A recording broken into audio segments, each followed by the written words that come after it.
Ladies and gentlemen, we are live. It's time. That's right, ladies and gentlemen. Welcome to a very special impromptu episode of the Geeks Noobs podcast.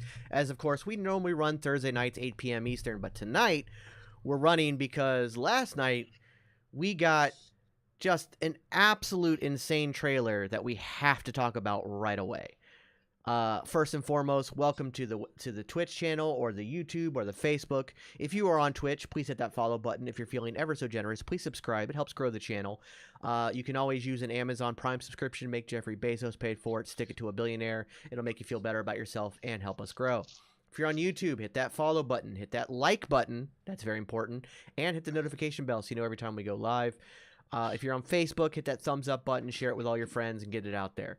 I am, of course, joined by my co-host, Kel McCosplay, right here below me. To my right on the screen, I've got Ginger Ninja, who has become a staple of pretty much everything I do. Yeah, pretty much. And we have joining the Geeks and Noobs pretty soon as part of the entire thing with his own show coming out called Punk Driver that will be on Monday nights. Mr. CPG, you know, one of my favorites, an all-time legend. Love this man to death. He's getting all the equipment. He's getting everything set up, so he'll have his... on Monday nights, it'll be Punk Driver with me, him, and Ginger Ninja. Will be running his show. It's a Raw watch-along kind of thing. We're going to have lots and lots of fun. Also, you'll still see us over on the Panda Wrestling Company, our sister channel. So all that's still going to be around. I pretty much stream 7 days a week now, so... AJ... says, thanks for the follow on TikTok, Ginger. He tagged me in a video of Emerald doing the Nick Gage intro, and it gave me butterflies of going back to like in the middle of a mall in Texas, just going, Nick fucking Gage is the top of my lungs. I got to see if Holly has that video or somebody does, because I didn't get it. Super Bro security says, trying greetings, to get ready to on arrest YouTube. me. Yeah. So welcome, Jason. I got to... hit Jason. No, we'll talk tomorrow. I'm going to see you tomorrow on the show, so we'll talk before the show tomorrow. Never mind. I was going to say hit me up tomorrow, but I'm going to see you tomorrow, so don't even worry about it. Anyways, so the trailer in question. The trailer that caused CPG to send me 1,000 voice messages on Instagram because holy shit. This trailer did not need to go that hard. I'm talking the new Flash trailer. Did it? The Flash. I think it did have to go that hard just because of the fact that Ezra Miller himself has had so much controversy. So I think it had to get people pumped for it. There was a slight flub there. You said Ezra Miserable, but I think that's an appropriate name. So I said what I said. That's an appropriate name. Derpy Entertainment over on YouTube says, "Heyo, this is some quality board content by the Foursome Beards, and how you guys doing, fellas? We are doing good, right? Yeah, doing fantastic. Absolutely. We're going to be talking about a trailer. We're actually going to play the trailer and break it down in real time because we're that fancy. But we also have there's something else to talk about, though, because in the Super Bowl TV spot, they had a couple extra scenes. Even though it was only 30 seconds long, they had a couple scenes that weren't in the trailer. One in particular is of the bat suits that Michael Keaton has worn over his decades as Batman in that universe.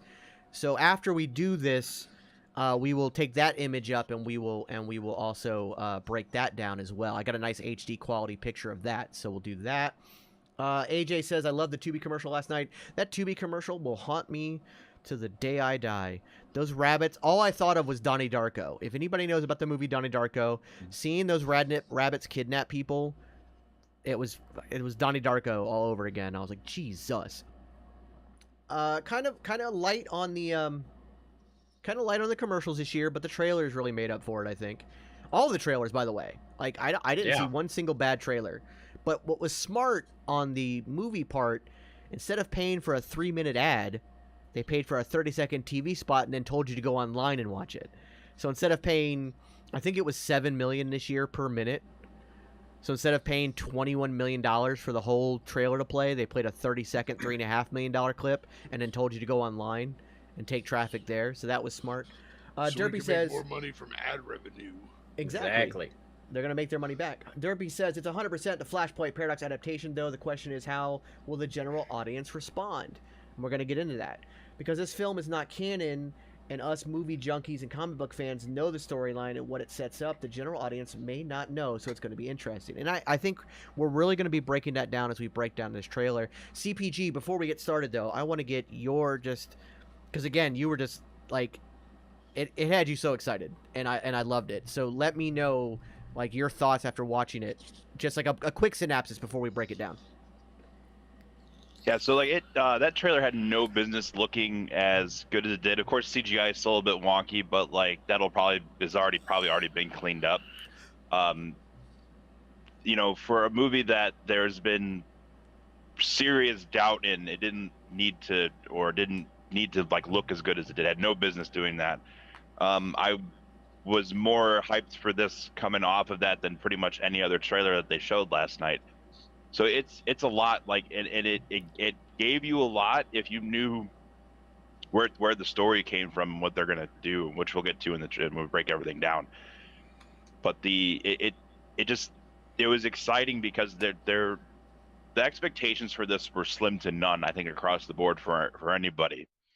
And now everyone's getting hyped because it looks really good, and Michael Keaton is back as Batman. There were people in the bar that when they saw that who don't like comic book movies, who don't really give much care for any of this stuff as a whole. But the moment they saw Michael Keaton back as Batman, they lost their minds. So it was a cool like thing to experience, that kind of like collective hype kind of all happening at the same time. Absolutely. Yeah, the power of nostalgia.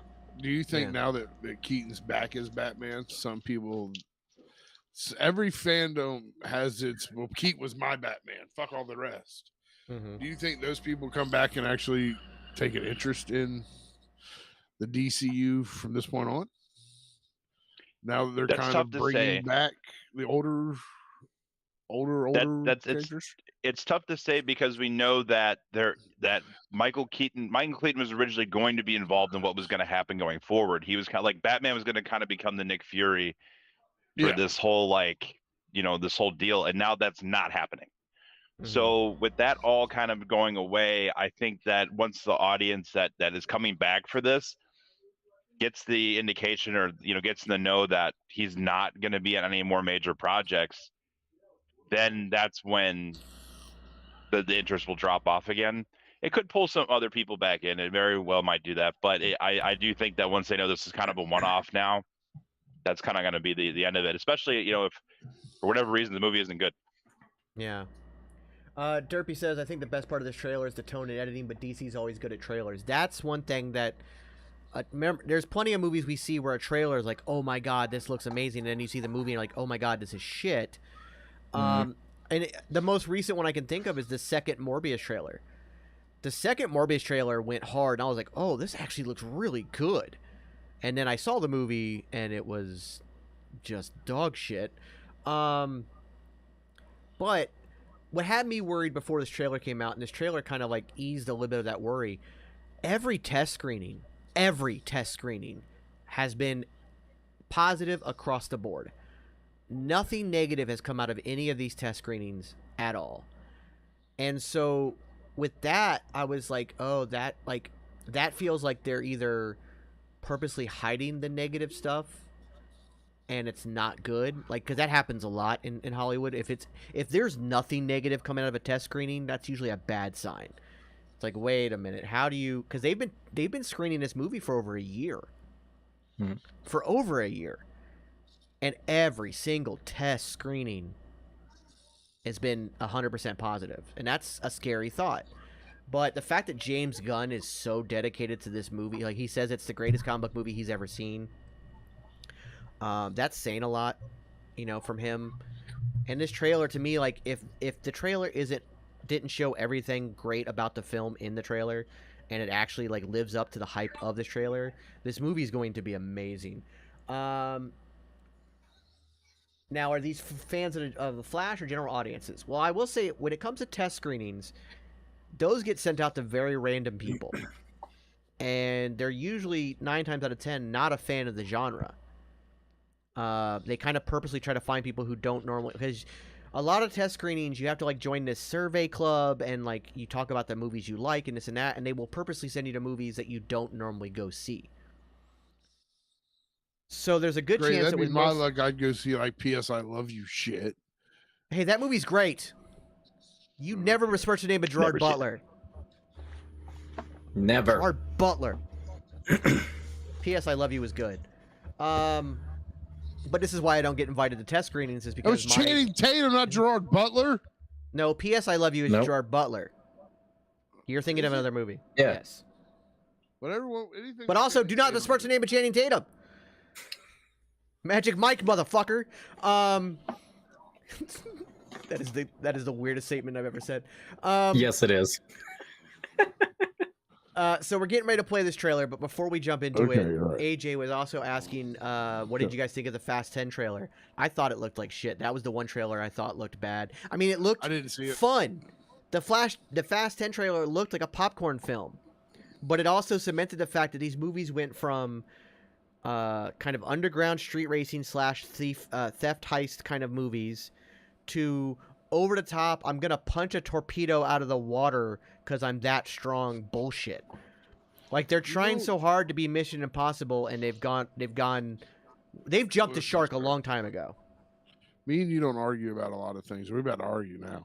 Do you really want to know what Fast and the Furious is about? If you say family, I swear to God, I'm muting your ass. Don't you do it? Don't you fucking do it? That's knowing you, Junior. It's family. No, wrong family.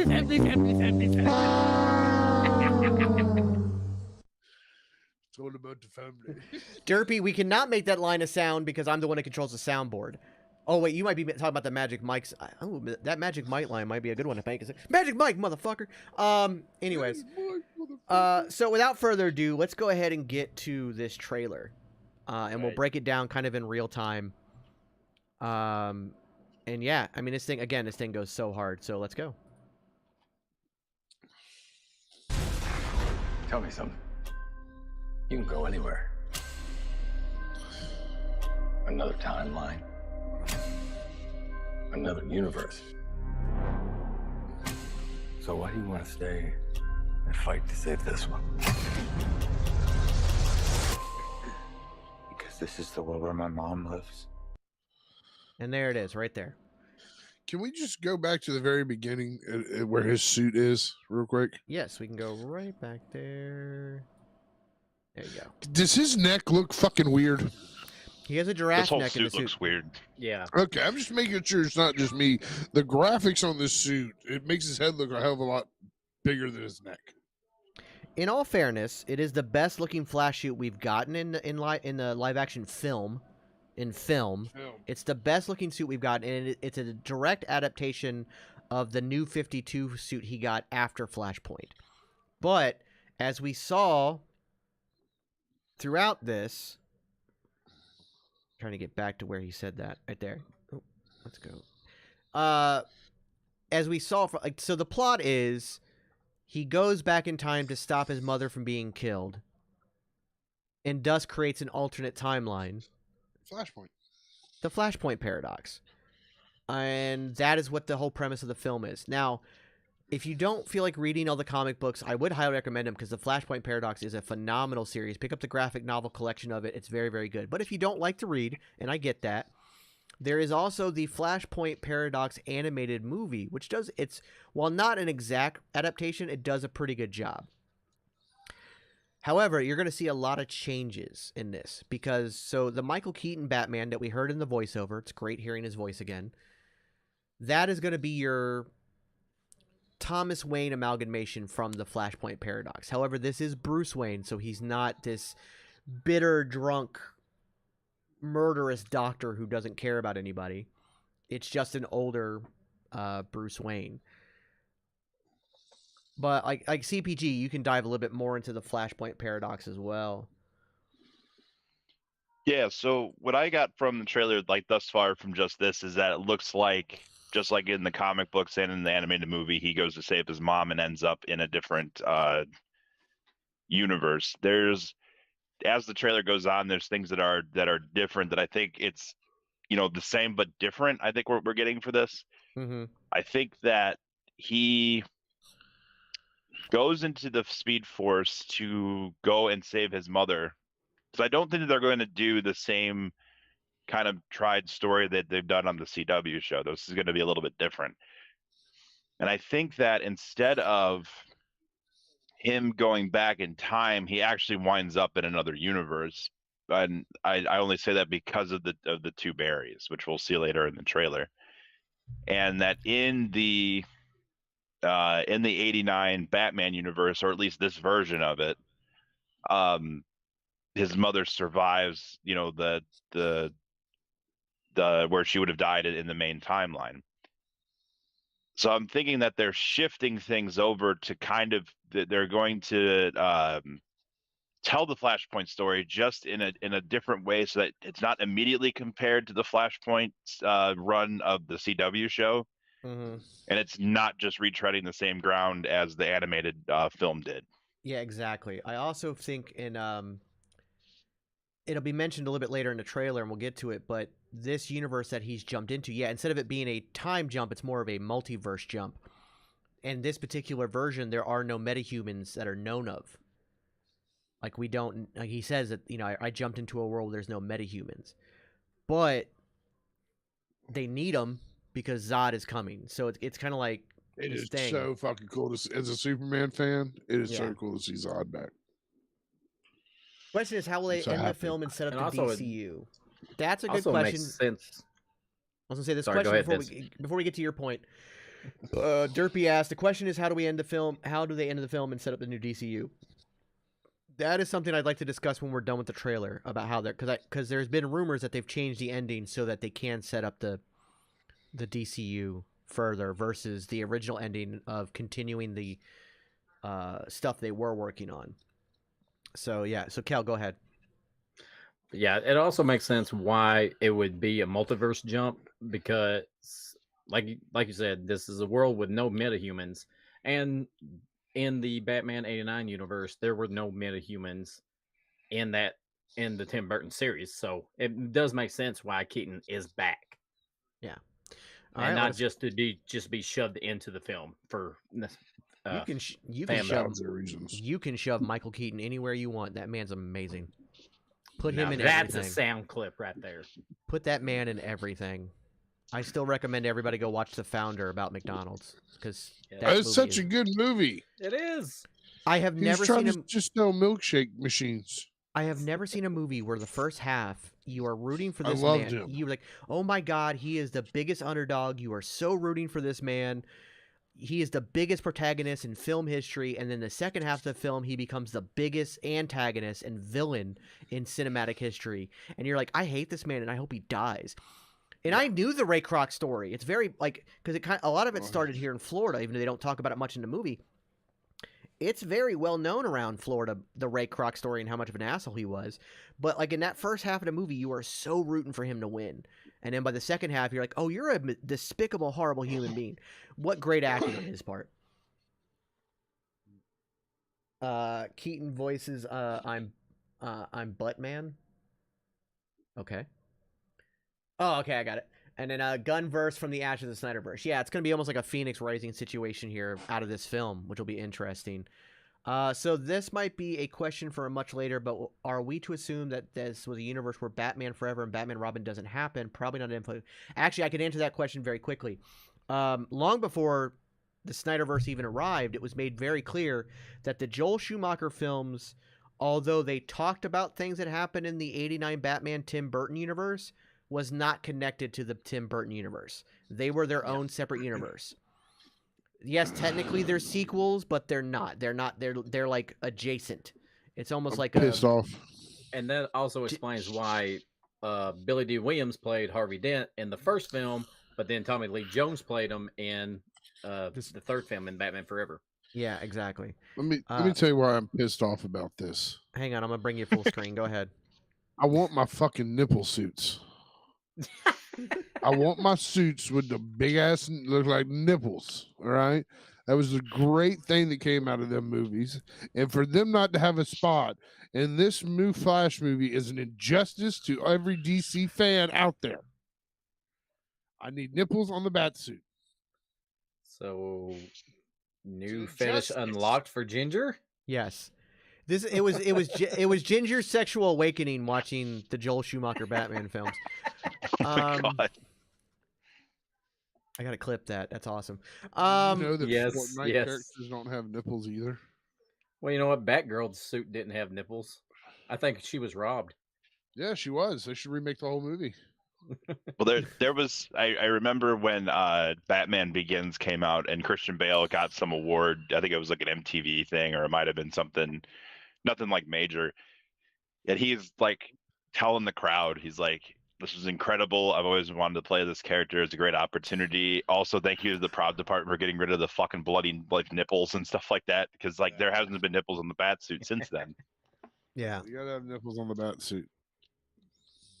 The only iteration of Batman suits that have nipples are the Joel Schumachers. They never put them in the comics. They never put them on the shows. Literally, there's only 2 instances where there are nipples on the costumes. And I think that, if I remember correctly, the art director did it as a joke, and Joel Schumacher loved it on the Val Kilmer one. It was a joke. Well, Joel Schumacher's justification of the padded, the padded breastplates and the nipples and stuff was that in the comic books you see that all of these superheroes are just ripped to the gills, and he felt he wasn't able to be able to show that. And then he started thinking of like Greek heroic pottery, and that's where the breastplates came from. Oh. And then on top of that, I think he just wanted to touch Val Kilmer's abs in 1994. I'm sure, yeah. Can you blame him?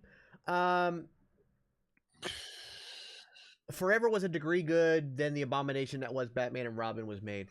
Batman and Robin has done this kind of full circle thing for me where like it was so bad I couldn't watch it for years, and now I can watch it just to laugh at it for 2 hours. It's puns for 90% of the script. Like I was gonna make a drinking game where for every ice pun you took a shot, and I'm like, oh, I'm gonna kill somebody, so I shouldn't do this. Yeah. But yeah, so all right, let's continue on with the trailer. Yes, let's do this. I'm not gonna lose her again. Ooh, Ron Livingston is Daddy Allen. Now, real quick, I'm glad you brought that up. They changed the father because it was I forgot his name. Billy Crudup or whatever. Yeah, Billy Crudup. Thank you. The dude that played Dr. Manhattan in Watchmen. Yes, he was the father in the Big other Blue ones, Penis. but yes, big blue penis floating around. By the way, I saw Let that. me tell you, man. I saw that movie in IMAX. Just so you know. Oh God! The first time I saw it was in IMAX. I'm thinking, there's no way they're gonna do it. There's no way. Big Blue Dong. Yeah, I was getting dick slapped through the whole fucking movie. Just like Jesus Christ. Thank God it's. Get down, it wasn't down, 3D. boy, down. No, no means In no. 3D. Down, boy. I'm glad I didn't see it in 3D. That's PTSD. Slap you with one of those those things when you go through the car wash. If they turn Watchmen, they could turn noodle, bitch. They could turn Watchmen into one of those 4D rides at a theme park. Oh God! It's like you're sitting there like, hey, it's Dr. Manhattan. Pop! Oh, what the fuck? Anyways, yeah. So they've changed. It's gone to Ron Livingston, Office Space. So great there. And Amanda Peele is playing his mother. So I love Amanda Peele. I think she's great. So I remember her first kind of breakout role was The Whole Nine Yards with Matthew Perry and Bruce Willis. Love that movie. Yeah, so good to see her in it as well. And so here we go. Time has a pattern that it can't help reliving. By the way, kudos to DC for finding the one kid who cannot run to match Ezra Miller, who does not know how to fucking run.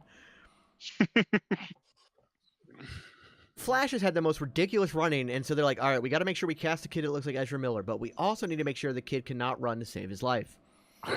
Yeah. All right, going on. Different people, different worlds, drawn to each other like magnets.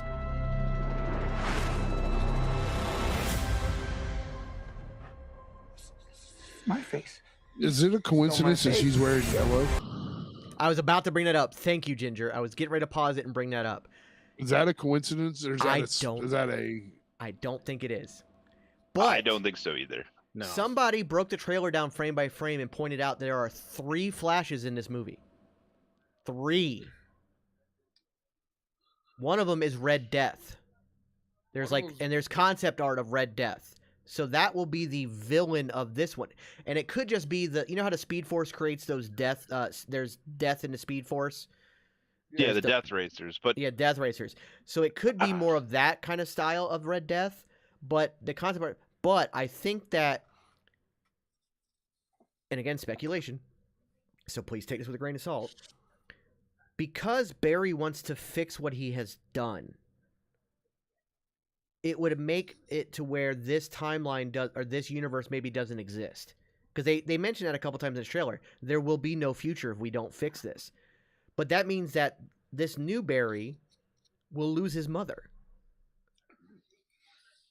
What did the Reverse Flash do? He was obsessed with the Flash, and then in trying to recreate the incident, kind of went mad and he became that stalker who goes from obsessed to now I have to kill you at all cost.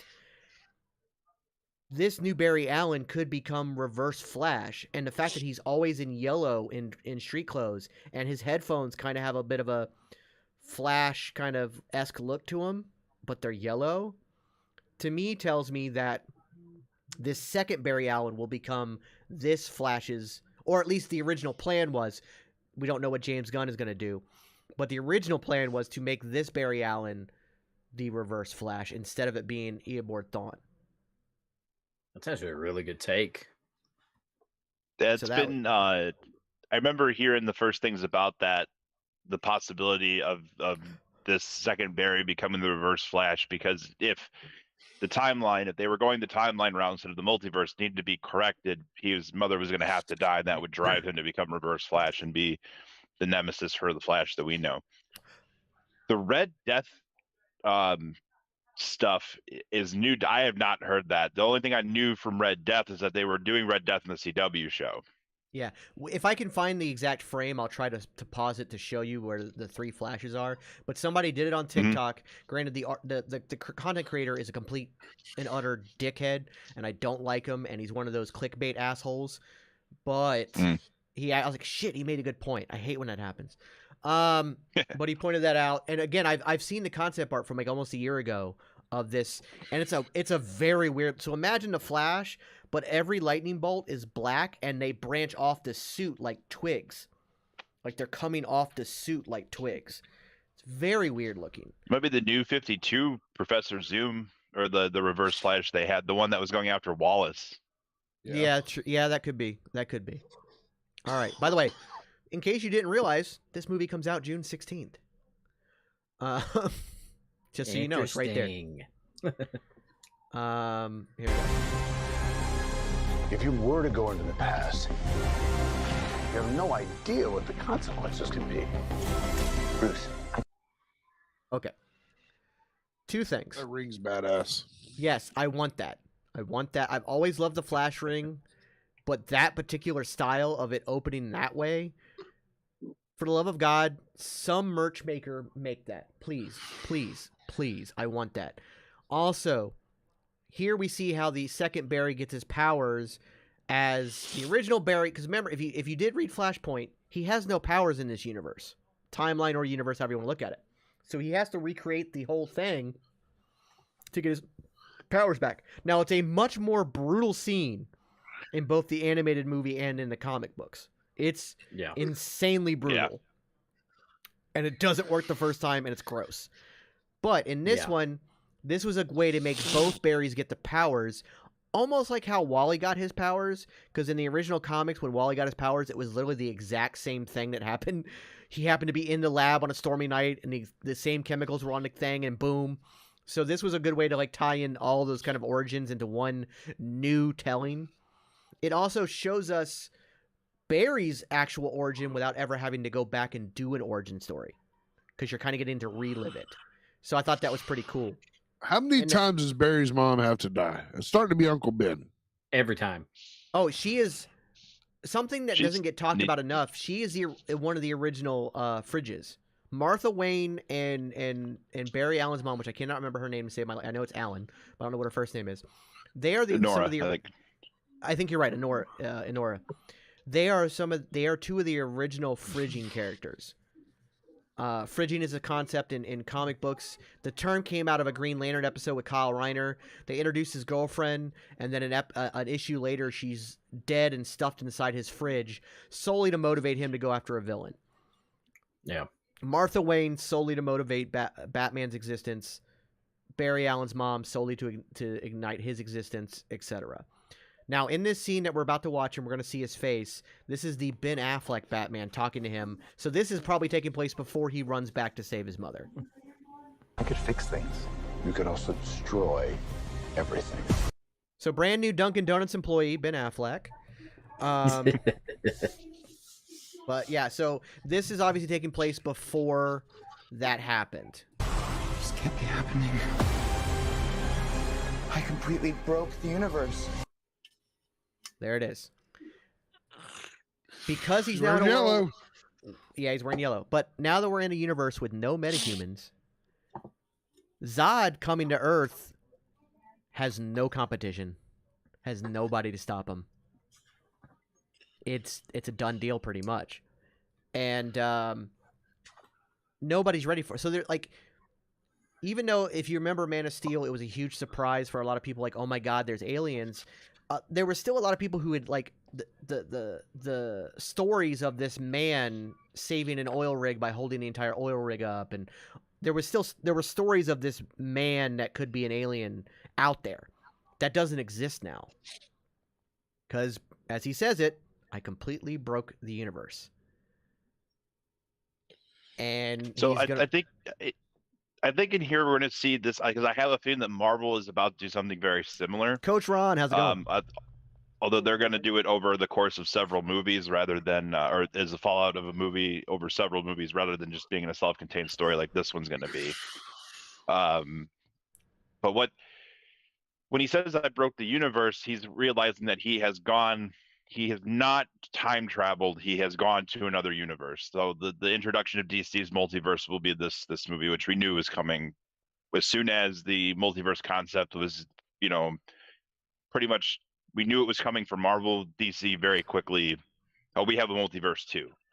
So we kind of knew that was happening. And now we're seeing that Barry is like in this scene is truly understanding what he did.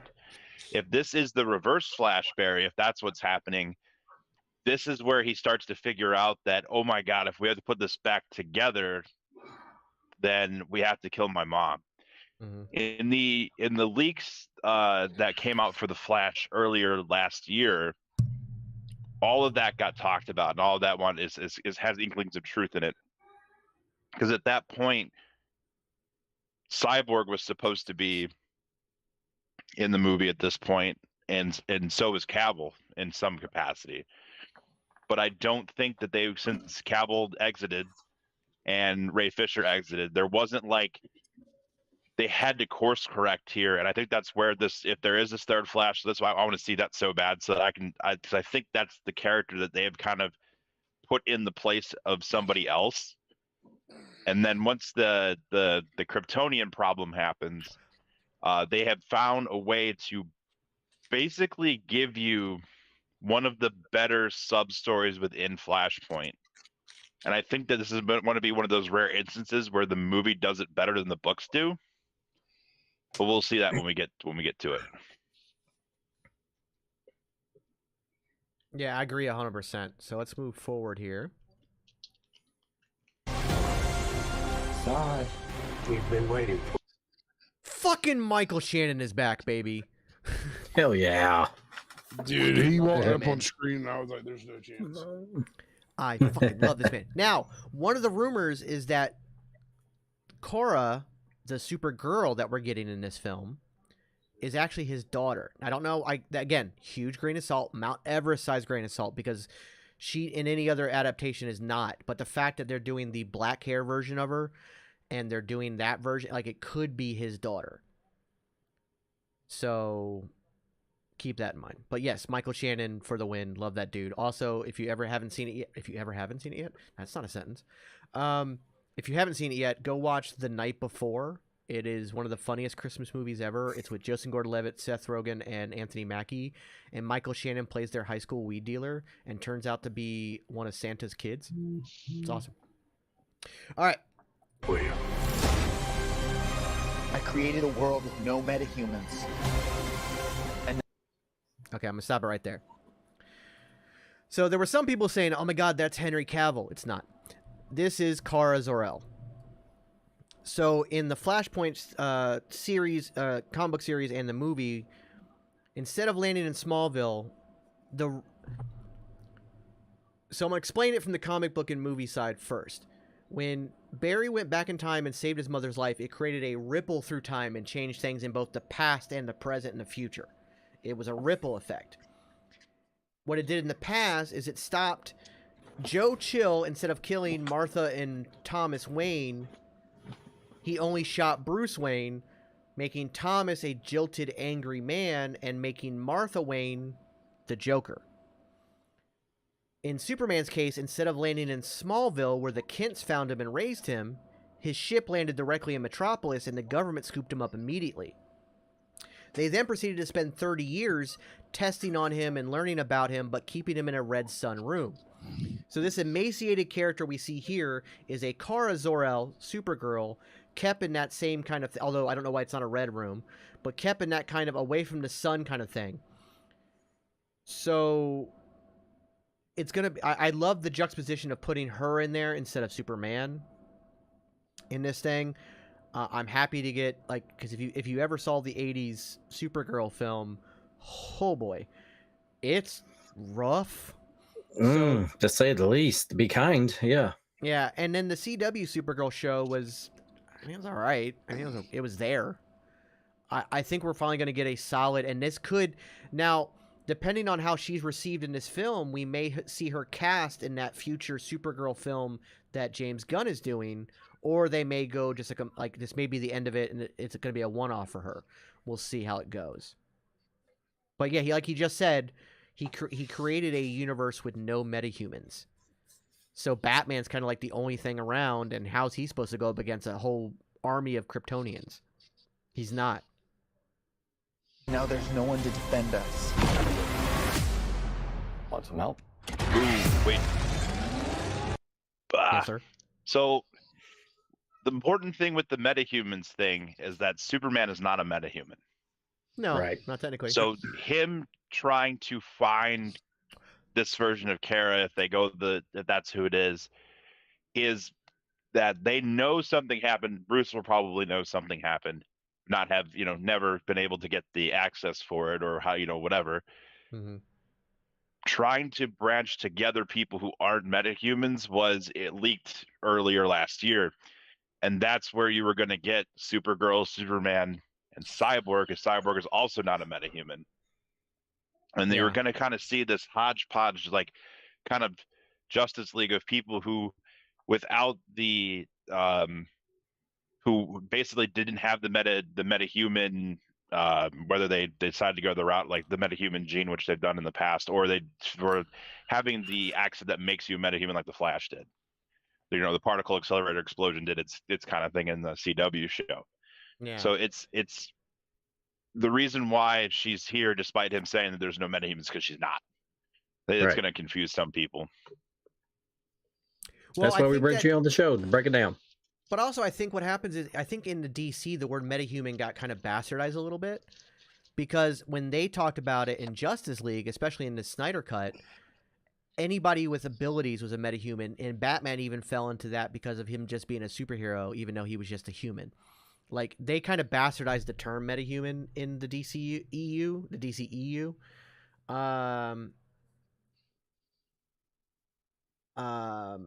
Yeah, so Future says, make sure you pause on the Batsuit shot. So in this trailer, it's actually not in this trailer. It was only in the TV spot, but I have the image, and we will talk about that. Derpy says he wants Peyton List as Supergirl. She played Tori in Cobra Kai. Ooh, I like that choice too. I like your pick. I do like your pick there. That's pretty good. Yeah. Can I just say how much I could have made a pearl out of coal when I saw that Batmobile? That's not even possible. You mean a it's diamond? possible. Yeah, I could have made coal. I made a diamond out of coal, pearl out of. Okay. I don't care. My butthole puckered so hard it was ridiculous. I was trying to be polite. But what I like about it too is that it's covered in like cobwebs and dirt. Like he hasn't been out in it in a long time. Yeah. Oh, that was dark. Like my childhood is. A little dark there. Emotional damage. But yeah, so let's go on because here's the big scene that everybody. This is what inspired the thumbnail, the whole nine. So here we go.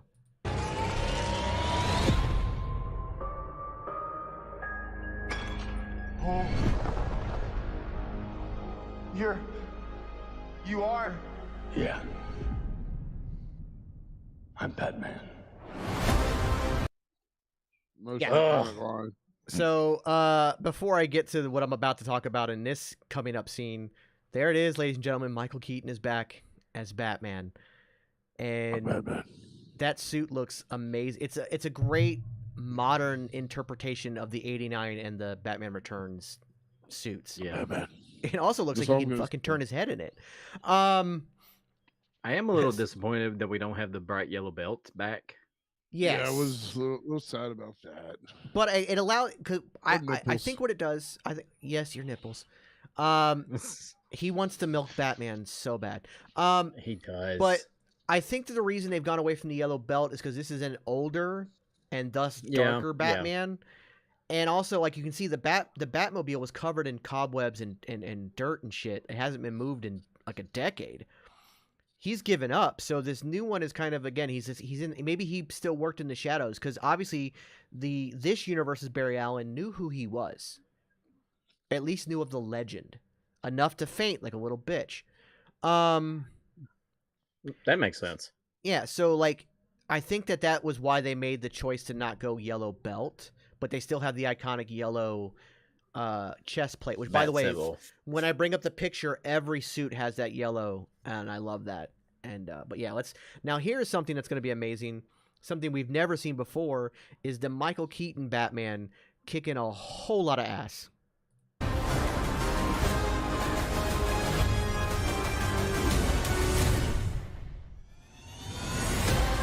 Yeah. Now this, I'm going to stop there. Let me go back just a little bit. I think it's comma that goes back by frame. Yes. So there's this, which some people have said, oh, that's her carrying Henry Cavill's Superman up to get sunlight. It's not. That's Barry Allen. Come on. That's Barry Allen she's trying to get him up into the lightning to get shocked. That's all that is. That is not Henry Cavill. You people need to let it go. But this is Ben Affleck's Batman in a blue and gray suit, by the way, but on the Dark Knight motorcycle. This is the Christian Bale motorcycle. It's a version of the Christian Bale motorcycle. But it is. We're gonna see a shot of this suit a little bit more later. But yeah, so there's that, and then yeah, this is just she's taking Barry up to get shocked. It's not taking Henry Cavill Superman up to get sunlight. That is not what's going on here. Cavill Superman is going up to get sunlight. You're gonna be so butthurt come June. Do you think the shots of Affleck on the motorcycle tank thing is the opening of the movie, or do you think that Barry pulls him into this to help at the very end? It's hard to say, only because of all the cars flipping around. It seems like what was happening in Metropolis, so he might pull him in. But it doesn't. If he has the ability to go back to his universe, he could just go back to his universe. You know what I mean? Right. So I don't know if that's. I'm interested to see how they kind of pull where this comes from. Yeah, exactly. Or like where it takes place, and that is 100% not Cavill. That's definitely Kara bringing Barry to get shocked. Sorry, Jax. Yep. Well, y'all just rain on my parade every day. If I can't get back. Okay, so that's two different flashes. So that's two different flashes, and coming up should be the moment I was talking about. Okay, maybe not. Might not be a future. So that's where he's having to tell him that he has to change what he did. He has to go back. And he has to basically kill his mother. That's what he's basically telling him. So that scene right there, and this is actually really important, but I'll get to that in a second. This right here could be what the seed planted to turning him into Reverse Flash. You know what I mean? Yeah. You notice there's yellow And all over if that you- room? Look at his room. There is Oh, yeah. yellow Yeah. all over It's the it. exact opposite of him. Yes. I mean, he might as well be a And- member of the Sinestro Corps with that much yellow. Mm-hmm. in this scene in this room, I don't know if it's that one there, but there's an I Am Legend poster in this room. I've seen the still of it online, Mm-hmm. and it's the callback to an I Am Legend when there was the Batman and Superman advertisement for a Pacific movie, but Rim. way before we ever got it. Oh, yes, yeah, exactly. There's a Pacific Rim poster. Yeah, I was about to Yeah, bring there's that Pacific Rim there. There's a skateboard extreme poster, but again, yellow everywhere. Everywhere? Mm-hmm. Everywhere. up everywhere. Yeah, we got that. So let's see here. But this right here. God, what a still that is. I'm good at this. So I remember how I talked about the kind of brutal scene we got in the Flashpoint where Barry got his powers back. Mhm. That lightning scene we saw earlier, this is the lightning rod. Batman created a lightning rod with a batarang and a grappling hook to create the lightning bolt that gives them both powers. So this is that kind a of their... Batarang, or is that the Bat Wing? It might be the Batwing. It's hard to tell. It's hard to tell. It could be the Batwing. It could just be a Batarang. But the Batwing kind of makes sense too because they're flying up, so we don't know. Yeah. But this is... Higher altitude. And this is a little bit brutal. Look at that. His skin is burning. His skin is burning. And then we got Zora. So let's play this out. This is Kara Zor-El fighting Zod.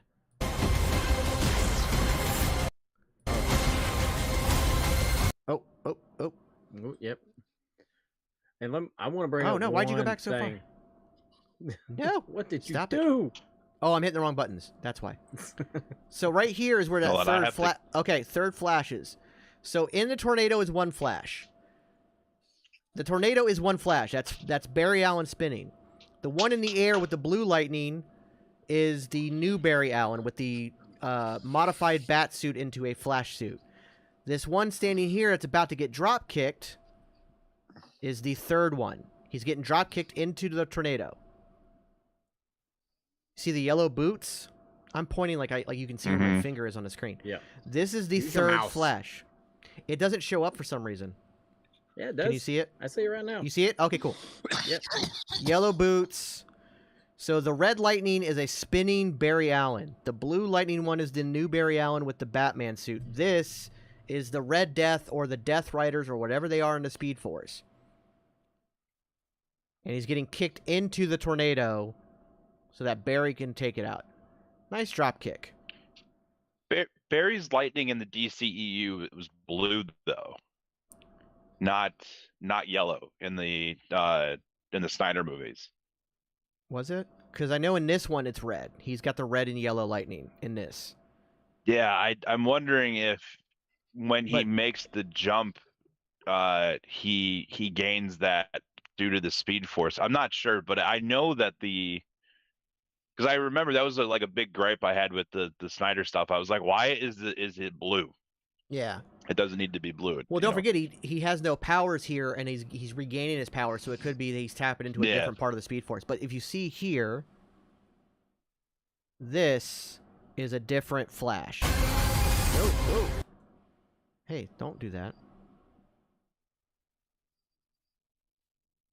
So that's what this is. This is the third Flash we see.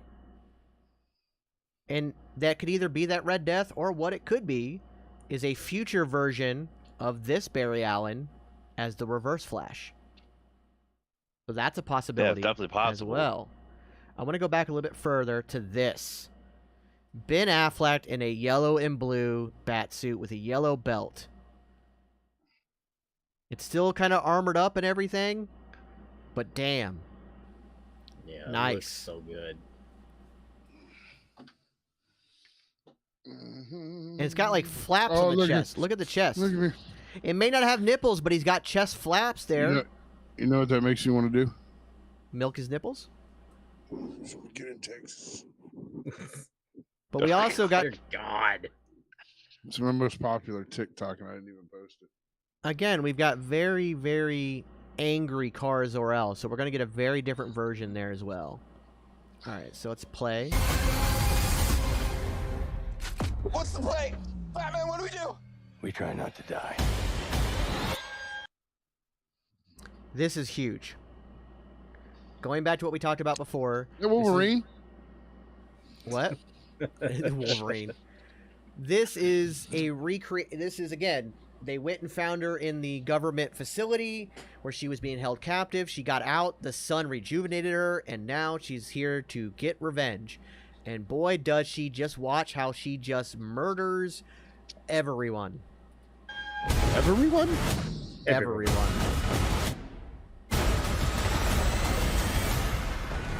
It's not Clark.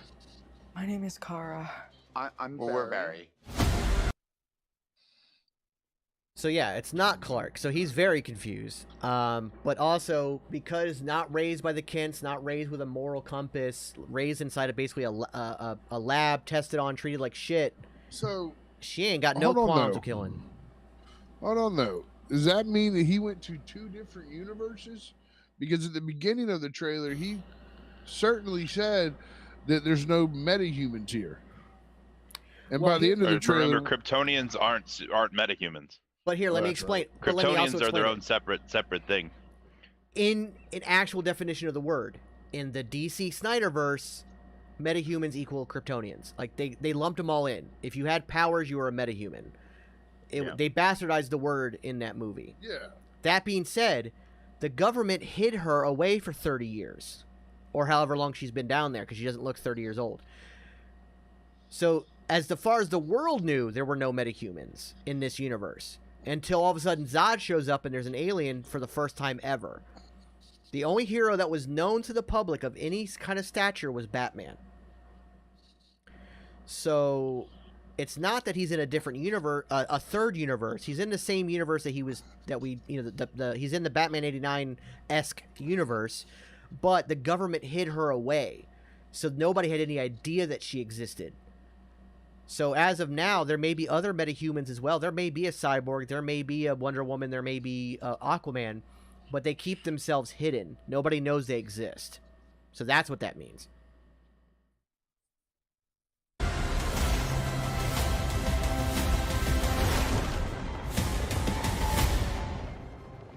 Barry, what are you doing?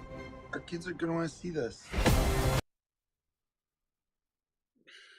This suit, man. Oh my fuck, dude! That is so good. That suit looks real good, really good. We'll just say how much I adore this suit. It's so good. I think this is actually based. The original design is actually based on the Stan Lee. There was a run of what if Stan Lee created DC characters, and his Superman was a soldier on Krypton, but that's how their uniforms looked, minus the cape. Yep. But the red came all the way down into the emblem and everything. So, and then I know that in the comics there was a run with the black-haired Supergirl who had a suit just like this, but I think it was inspired by that Stan Lee run. So even I'm very now, glad that she has a cape. Yes. Because in the leaked images there was no cape. Yeah. I would like to mention as we wrap up this trailer that yes, the CGI is wonky in a lot of the scenes. That happens. They're gonna fix it. Like, what, calm 4 down. months before the final product comes out? So they're gonna fix it. Let's calm down. Yeah, because I was gonna bring that up earlier that the Snyder zealots have already been posting about how crappy the CGI is and how toned down and overpowered Zara is, just because of the fact that Henry Cavill's Superman punches someone and his head explodes, and when she punches someone in this trailer, it looks like a Looney Tune flying off in the distance. Like, shut up. When has Cavill ever punched somebody and their head explodes? I don't know. Also, you have she to remember punched. with the Snyder cult, if this movie is good or this movie is bad, right? They will blame it on Hamada, Gunn, and Saffron. If it's bad, Yeah. they will say they are the reason why this isn't good. It's got nothing to do with the leftover elements of the Snyderverse that they had to retrofit in and out of this movie because it was already in development by the time the Snyderverse was dead. Yeah. If it's good, it'll be because Zack Snyder is the blueprint. Yeah. Exactly. Yeah. And everything that they did was because of something he started. So there's going to be no winning with those people anyway. Yeah, it's a lose Any lose which with way them. you try to shake it. But also, it is also worth mentioning that the Arctic facility she's being held in is the same one from Black Adam. Oh, I didn't know that. But I saw cool. a shot by shot of the two of them next to each other, and I was like, it's the same place. But I will say, you want to talk about her being powered? She punches Zod in the face once, and damn near takes his head off. That's Zod. She rocks the shit out of him. Now, we're seeing a lot of we are seeing a lot of slow-mo in this. I'm hoping they don't go like Snyder heavy slow-mo in the movie.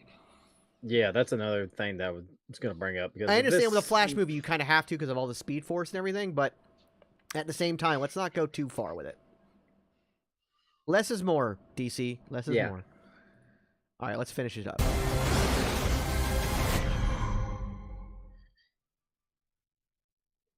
And there's the Flashpoint comics you can read to kind of get caught up. I'm so and that's happy one they thing. did that. That's one thing I like about this is that they are telling you what to read. James Gunn has made it very clear that the comics, where Marvel they're an inspiration, they're going to have a heavier impact on the actual stories here that you're going to want to read them. Now, let's bring up that picture. So this is going to look really weird on the screen for a minute. I apologize, but we'll get it fixed. Do that, and then we're going to present screen, share screen, window, boom, share. This was from the TV spot. These are the suits. The one in the middle is the current moderation of it. Now, starting from left to right, which, hang on, let me put it here so you can actually see my mouse. You guys can see my mouse? Yes, sir. Okay, so starting from here, this is an interpretation of it's of a classic Batman suit. It's the 66 Adam West Batman logo. It's also got the slanted ears, although they're bigger here. There are gun holsters, but they don't hold guns. The art director of the film said and confirmed that it's grappling hooks and not guns. This was just basically, so this was Michael Keaton's first ever suit. So this would basically be what it considers first. So if you remember, even in Batman '89, people knew of somebody followed. Who followed? Self-bet. Oh, he just now followed? You son of a bitch. I love you, though. You son of a bitch. You still got a dancing penguin, even though you should have followed a long time ago. But we'll go with that. So in the Batman '89 film, the Legend of the Batman had already started to circulate. So this suit right here, the third suit, is the Batman '89 suit. Thus, you see the dirtiness from the clock tower fight and whatever. This was his first suit. So the gun holsters with the grappling hooks, he didn't have the belt that hid the grappling hook and it shot around to the front, which, by the way, the grappling hook was invented for the Batman '89 movie, the grappling hook gun, and it became a part of his lexicon after that movie. But yes, we get it here. Now, what looks like his next suit before going to the all-black is a very Neil Adams-inspired blue and gray fabric suit, and I love every bit of it. Yes, that suit just looks beautiful. It is just the iconic Batman look that I know and love. Neil Adams really cemented what Batman looks like with this, and even though now his suits are mostly black in the comics, they're still very much inspired by this look, and I love it so much. But if you notice, like again, every one of them has the yellow Batman. Every one of them. Then we get Batman '89. On that second suit. Yeah, second suit. Yeah, because I it's on this phone that I'm on right now, so I don't have it in front of me. Is the chest plate on the second suit the '89, or is it the Returns when they changed the actual bat inside of the symbol? That I was kind of wondering what looks like a mixture. I think like what it was going to be, because if I think it's the actually 89 neither. logo with the multiple kind of spikes at the bottom where like essentially the bottom of the bat symbol is, then that'll show the chronological order. No. But if this it's is the 89 one. It's the same as this one right here. Okay, good. Yeah, it's got the short that's tail. what I thought too. Yeah, short tail. It's the short tail, not the long tail that you see here and you see here. Mm-hmm. It's the short tail from 89. So it's an adaptation of the. It's like he modified it from the 66 logo to in between that and the 89 logo. I don't think this suit is the hard rubber like these are, because you can see the wrinkles in the suit on the mannequin. Mm-hmm. I think it was cloth, maybe like a Kevlar cloth, but a cloth nonetheless. But then, of course, again, we get 89 Batman. We get the Batman Returns suit here, although it doesn't have a ripped cowl because he did rip the cowl off of that suit. We then get this one that CPG, you kind of mentioned maybe it's Kingdom Come. I think this one and this one right here, and that article I sent you kind of seconds this. These are just adaptations of the Kenner line of Batman toys. This, I believe, is a... Because that's a scuba mask. Scuba suit? Yeah, it's a scuba mask. So I think these might help him in the water, maybe. It could be a propeller system or something, but it looks like it's a oxygen thing for breathing underwater, or it could be space. So this could be a flight suit where he gets up high altitude and he has to breathe oxygen. So that's a possibility too. But for all my wrestling fans, Sami Zayn just showed up on Raw. Oh, and there's Sal from Impractical Jokers. So yeah, I think that it might be that. And then this one right here. Hey, he was just on AEW. Yeah. This one right here is a white suit. I think it's the Arctic suit. Yeah. I think it's the Arctic suit. It's got the hood. So think about Owlman's suit from the end of Watchmen. Think about the Kenner Arctic suit toy line. I think this is an Arctic suit. Meaning he would have done battle with Mr. Freeze sometime in his universe. Yes.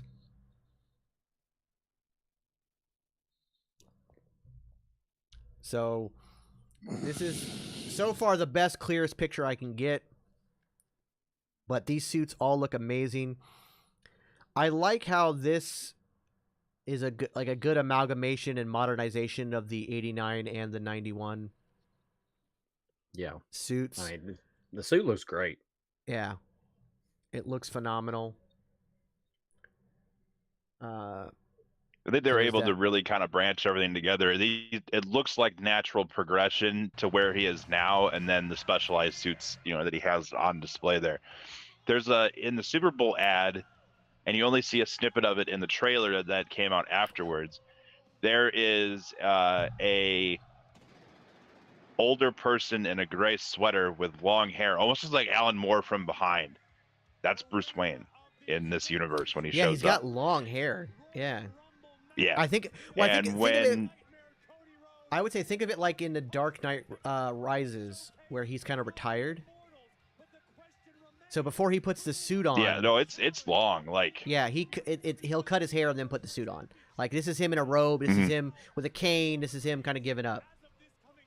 But yeah, Coach Ron's like, hey, I know we're not talking wrestling tonight, but Sammy is calling out Cody Rhodes right now. I'm watching wrestling, Coach Ron. One of us has to keep true to I've got it up right now too, because this is kind of a big moment. So we are kind of jumping slightly off kilter with this, but this will be a good promo between the two of them. The promos that have been going on have been absolutely insane. Yeah, I'm about to turn it up and just listen to this one.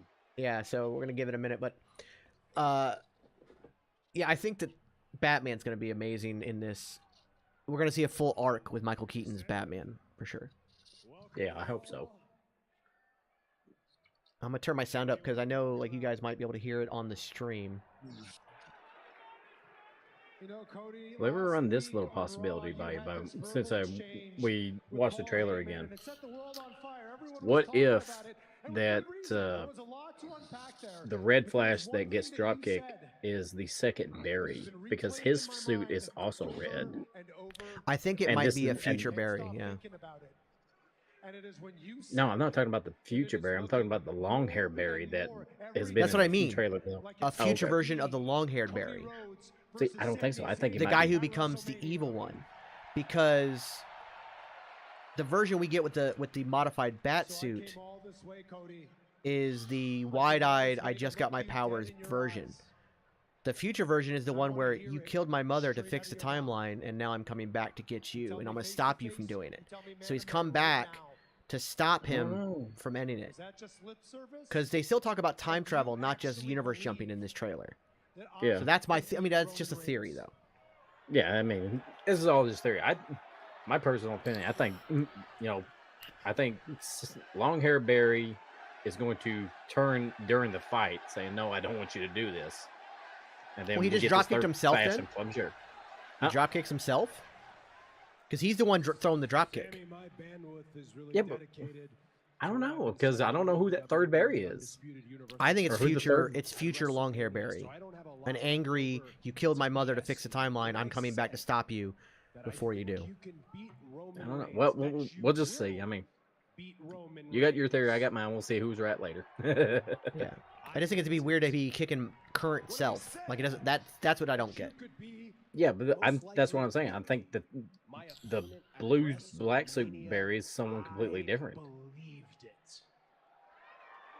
Because I don't know, there's too many time travel multiverse shenanigans at play here to really form a theory right now. But yeah, I think you have to look at it as in the Flashpoint story. While you, the reader, are distracted by the tie-in issues of this Flashpoint universe and what Barry is doing with Tom's way to get his power, you really forget about Reverse Flash. Because as far as you know, Reverse Flash has nothing to do with this. And when Eobard Thawne shows up in Flashpoint, you're like, oh shit. And that's what I think is going to be, like, I'm starting to agree and come around to the idea that the true villain of this movie is the Reverse Flash, and you're not going to see it. They're going to make it seem like it's Michael Shannon in the Kryptonian invasion of Earth that they have to get Kara to come help with. But in reality, what winds up happening is when it comes time to do what they got to do, it was me, Barry, and then you wind up having the Reverse Flash show up. Yeah. If it's an evil Barry, that's this universe's Reverse Flash, I'll take it. It's fine. CW's done it. They've also done Eobard Thawne. They've done Zoom. They've done everything. So there really isn't like anywhere. You can't really avoid retreading new ground. Having it be an evil Barry for this one, it'll make sense. Yeah. But still, would it make sense to bring Reverse Flash into this film? Since I would like that. I mean, yeah. I mean, we would, because we know the character. For new people coming in to see this, like Snyderverse fans or whoever, what's the payout for introducing this character once and then never seeing him again, since everything's going to get rebooted? Well, it would require them to reshoot the whole movie if they took him out. It's not just changing the ending. That's reshooting the whole movie. But if it is a way to explain it to a casual fan, because our Barry, the original Barry, is spending this whole time trying to fix his timeline and make sure his mother dies so that it doesn't happen again. Young Barry, who's grown up with his mother, all of a sudden starts to realize, wait, you're going to kill my mother? The future version of himself, who is now angry over the death of his mother, comes back to stop that. So you're going to get a whole new version. So this Reverse Flash is not obsessed with Barry Allen. He wants his mother back. Kind of the same motivation that what Barry did in the beginning of the film to get there in the first place. So it will make sense to the general audience doing it that way, while still introducing a character we all love as comic fans. Yeah, that makes more sense now that it's been explained to me, because it just wasn't clicking in my mind for some reason. Derpy, you said they can also... Hang on real quick, guys. Prayers out to the MSU students and the campus. What happened at MSU? Please tell me there's not another school. Please tell me there's not another school shooting. That's not good. God, I hope not. America sucks ass. Jesus. Because if I don't believe that, no one else will, Cody. Okay? But if you're asking me, think that I'm going to be the one walking out of Montreal as the new undisputed Universal Champion? Michigan State University? I guess. He said MSU. There's an active shooting. 5 have been shot and 2 have died. Jesus. Jeez. Yeah. Something's got to be done. Give me 1 second. I'll be right back. Yeah, go ahead. So, if what you can do with this too, if the Reverse Flash is Barry coming back, wanting his mother back, and saying, okay, you've robbed me of what you were robbed for, and all this type of stuff, is you can have the resolution be that that they have to take care. Like I don't know they're going to a point where like they still have a problem of killing villains and stuff like that. Mm-hmm.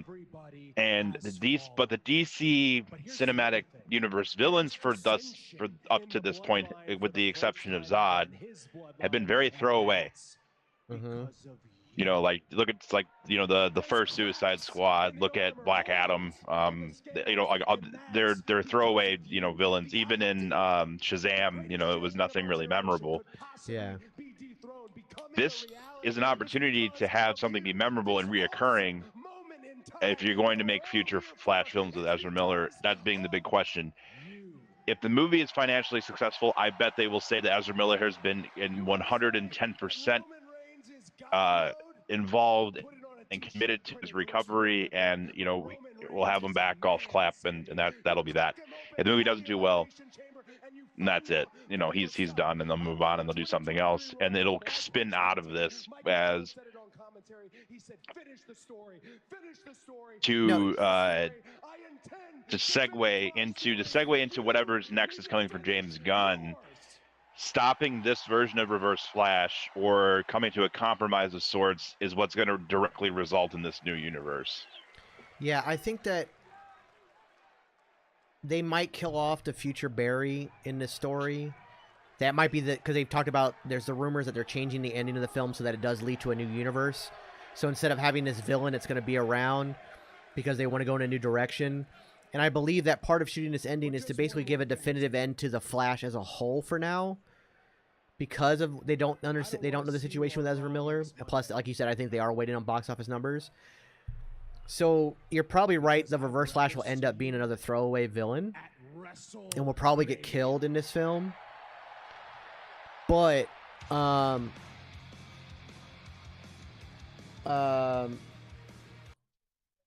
think that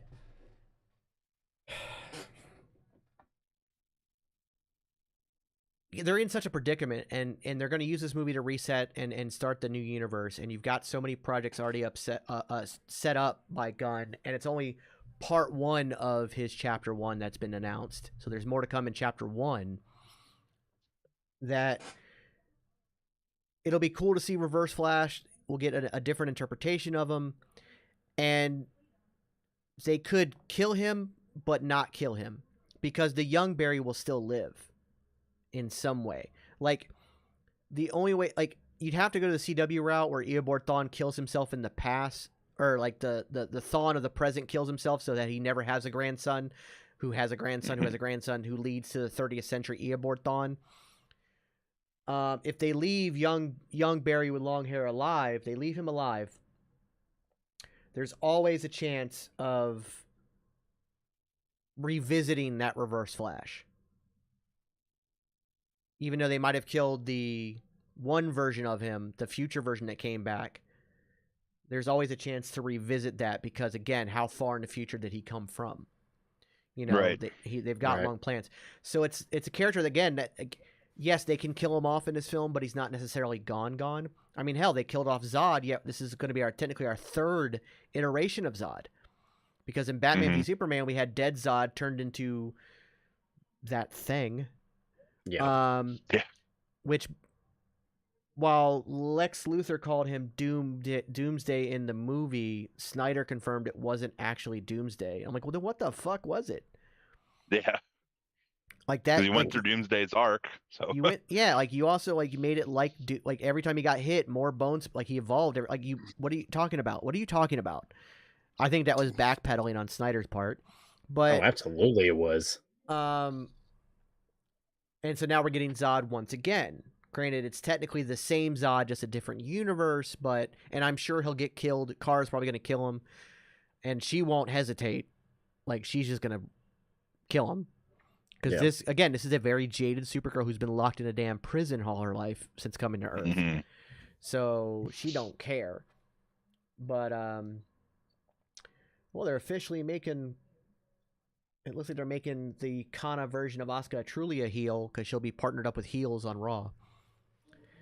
So we'll see how that goes. But yeah, I just unless it's explained as it's like a Red Death or a Death Rider, like the Speed Force Death Goblins or whatever they are, that come out if you mess up the timeline, they come to get you, which is a possibility. You've already kind of established that live action as well. Now, Ginger and I have talked about this at length. If, for some reason, you move away from Ezra Miller, the rehab doesn't work, or the movie doesn't do as well as they think it's going to do, which I think it will probably make a shit ton of money. It looks like it's going to make a shit ton of money. But if they decide, like, if James Gunn goes, yeah, you know what, it did make a ton of money, and Ezra's doing great, but I want to go a different direction, Grant Gustin is right fucking there. Yeah. He is right there. And I promise you, I know he's kind of like, I've been doing it for 9 years. I'm kind of done. If James Gunn came to him and said, I will give you a film franchise with a slightly darker version of your character, you're still going to have fun. You're still going to be quippy, but it's going to be a more aggressive version. We're going to take it in this direction. He'll sign on in a heartbeat. And then you've already established that Ezra Miller's Flash, and the reason he's called the Flash is because of Grant Gustin's Flash. Mm-hmm. He had no name until that instant crossover moment during the Crisis arc. He's like, oh, the Flash? Is that what we're called? I like that. Like that whole thing. So he's well established in some part of that multiverse. So it'd be very easy to accept that this is your new Flash. It'd be very easily explained, very easy to accept.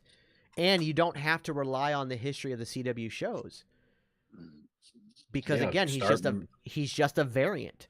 He's just a different this is supposed to set up a whole new universe. So there you go.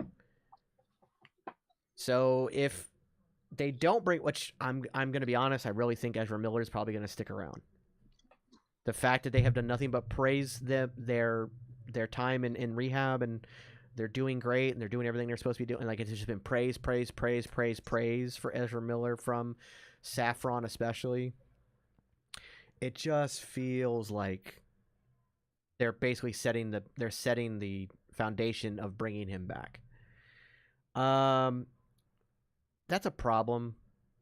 It's just more the entire the entire double standard of Hollywood, and everything. Yeah,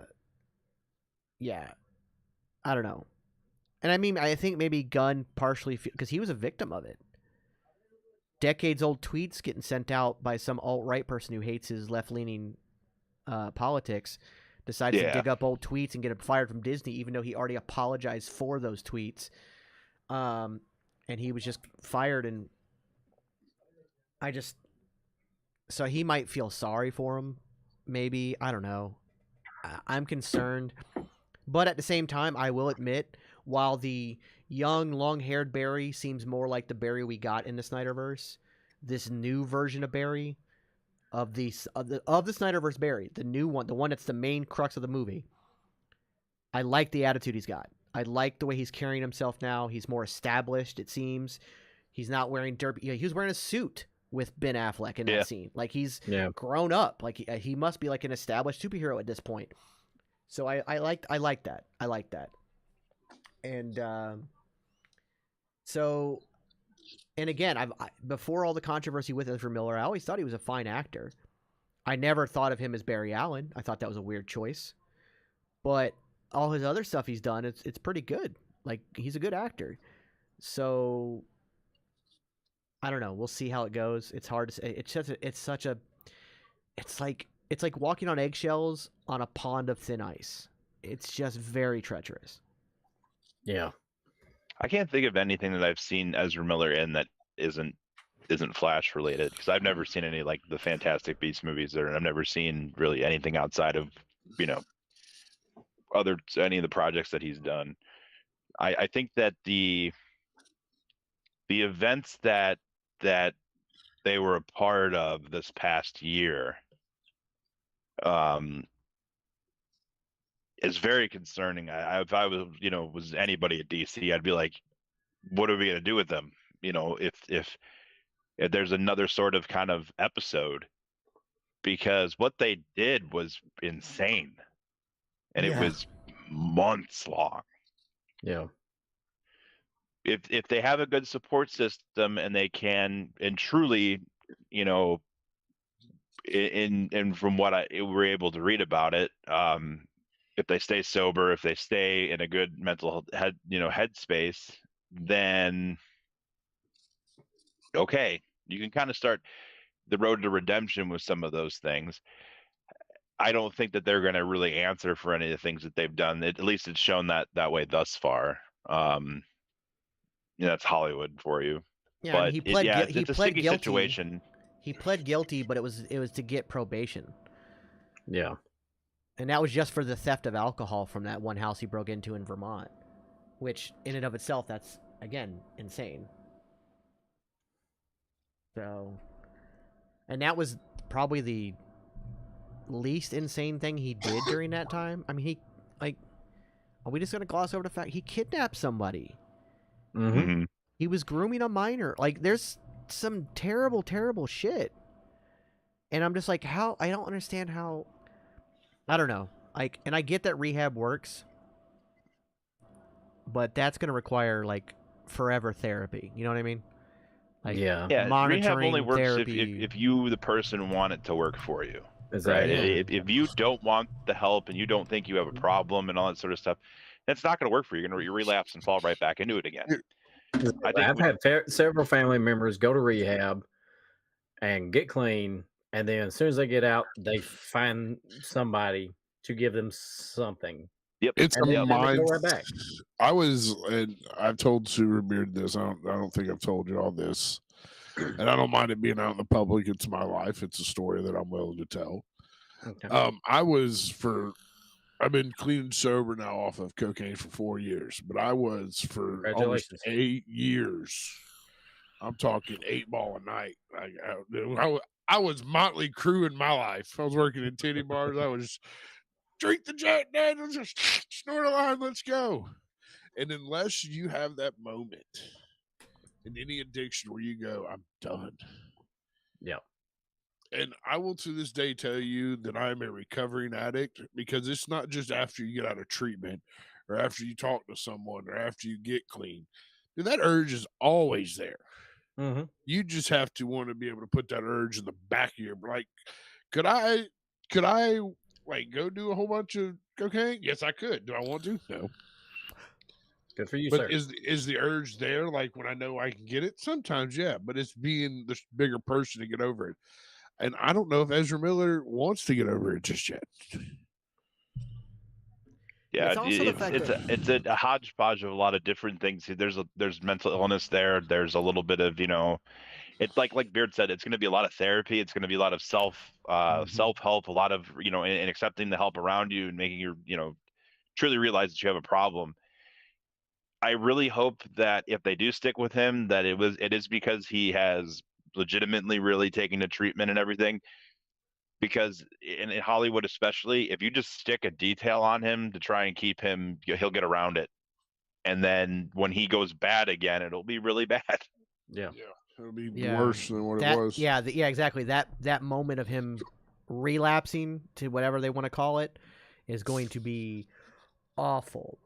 And they're continuing to kind of bury Baron Corbin on Raw. Yeah, could you have imagined that if right after Iron Man 1, that if Robert Downey Jr. relapsed back into drugs and alcohol, how much controversy that would have caused? Oh yeah, that'd have been the end. tons. That'd have been the end of it all right there. MCU'd have been never happened. It'd have been the Never end would have happened. We would have lot, never. lot, lot of gambling being done on the DCU and one kid. Yeah, but where I think the difference is because all that stuff happened back in the mid to late '90s with Robert Downey. Yeah. Well, he was actually he was still kind of in the 2000s having issues. Yeah. But the notable impact, the stuff that we saw as a public was was late 90s stuff. Like it started in the 80s, but what we saw, the downfall, was in the late 90s. So yeah, but still, for Jon Favreau to just take that chance because he knew him personally. Mm-hmm. He knew he's battled his demons and how good he was doing. For him to go out on the limb and cast Robert Downey Jr. as Tony Stark, and it worked because he knew how good he was doing. With Ezra Miller, we will not have a clue how he's doing because, like CPG has said, it's up to him to want to do it. Mm-hmm. Will he? I personally don't think so with all the stuff he's done because you just do not do the things he's done with a clear conscience. He's something he has. Yeah, there's some psychological problems. So he's not going to need rehab. He's going to need lifetime therapy, I believe. Like you said, when we talked about this, I think on a show I would say like a month or so ago, it was like, where do you go from here, right? And we put it out there. It was, he publicly apologizes, which he's done. They have him run the press junket, and they do all that stuff, which they are doing, it looks like. Or you keep him away, and it looks to be the latter. They're giving him the second chance to, try to save face, or at least work on yourself, get help, and all that sort of stuff like that. It's a big gamble because the Flash is a cornerstone for the Justice League. So you have to, you have the Trinity, but you also have the Flash, you have the Green Lantern, Aquaman, and the Martian Manhunter, or however it is that you want, whichever you're trying to tell. And it's literally going to be very dependent on how well the Flash does. It's going to be very well dependent on how they choose to deal with the situation, and ultimately what James Gunn wants to do. It doesn't seem like James Gunn is afraid nor unwilling to say, hey, scrap it, we're going to move in a different direction. There's his entire slate that he has is ambitious, to say the least, because of all the different takes on the character. I mean, his Batman is going to be an entirely new Batman that isn't Keaton and isn't Ben Affleck either. So there's for Brave and the Bold, unless they're doing the Dick Grayson thing. But it's really going to depend on a lot of things coming together, and what stays and what goes is going to be a long thought out process they're going to have, and I think they're willing to do that. DC finally made a good decision with James Gunn, because their problem was that they hired a comic book guy to do a movie guy's job when they brought Jeff Johns in. Mm-hmm. When it was Jeff Johns and Kevin Smith, Kevin Smith is a great director for his style of filmmaking. A superhero movie directed by him, I wouldn't. Kind of like some of his runs in the comic books that he's done have not been all that stellar. They've been, raunchy for the sake of being raunchy in his style. Bringing Jeff Johns into be, or Kevin Feige, works for story, but doesn't work for filmmaking. Kevin Feige's a filmmaker first, and a producer and all that sort of stuff. He knows how to tell the overarching story, and that's why they've been so successful in that area. Getting Zack Snyder off of the success of 300 and Watchmen, due to, in my opinion, visuals and cinematography, which is what he's good for. It's probably about his one redeeming quality as a filmmaker is that his cinematography and his shots are beautiful. He just wasn't the guy, and I don't think that one director should consistently do all the projects. That's why I really wish that James Gunn doesn't direct Superman, because I don't think he's the right person for that job either. You have to kind of keep how Marvel has done, different directors for different things, giving them the 3-movie deal if it's successful off the bat, and not changing things around too much. But it'll really come down to how all this really gels together, and the Flash is the start of it. So if it doesn't hit the ground running and it fumbles out of the gate, or it's bad, or something bad happens, they have a whole new can of worms they have to deal with, on top of being decades behind Marvel. Right. Yeah. By the way, real quick, unfortunately, Derpy has updated us. It's now 5 dead. At the campus seems to be specifically targeted because there were shots at least 3 separate locations around the campus. Oh man. So that kind of sucks. That is awful. I say we all find Professor Farnsworth, and we all just all say we don't want to live on this planet anymore. Yeah, it's kind of sucky. That does suck. So thoughts and prayers out to everybody. Whatever you believe in, put the positive universe out there. We got to do something. We got to be better people. We just got to be better. I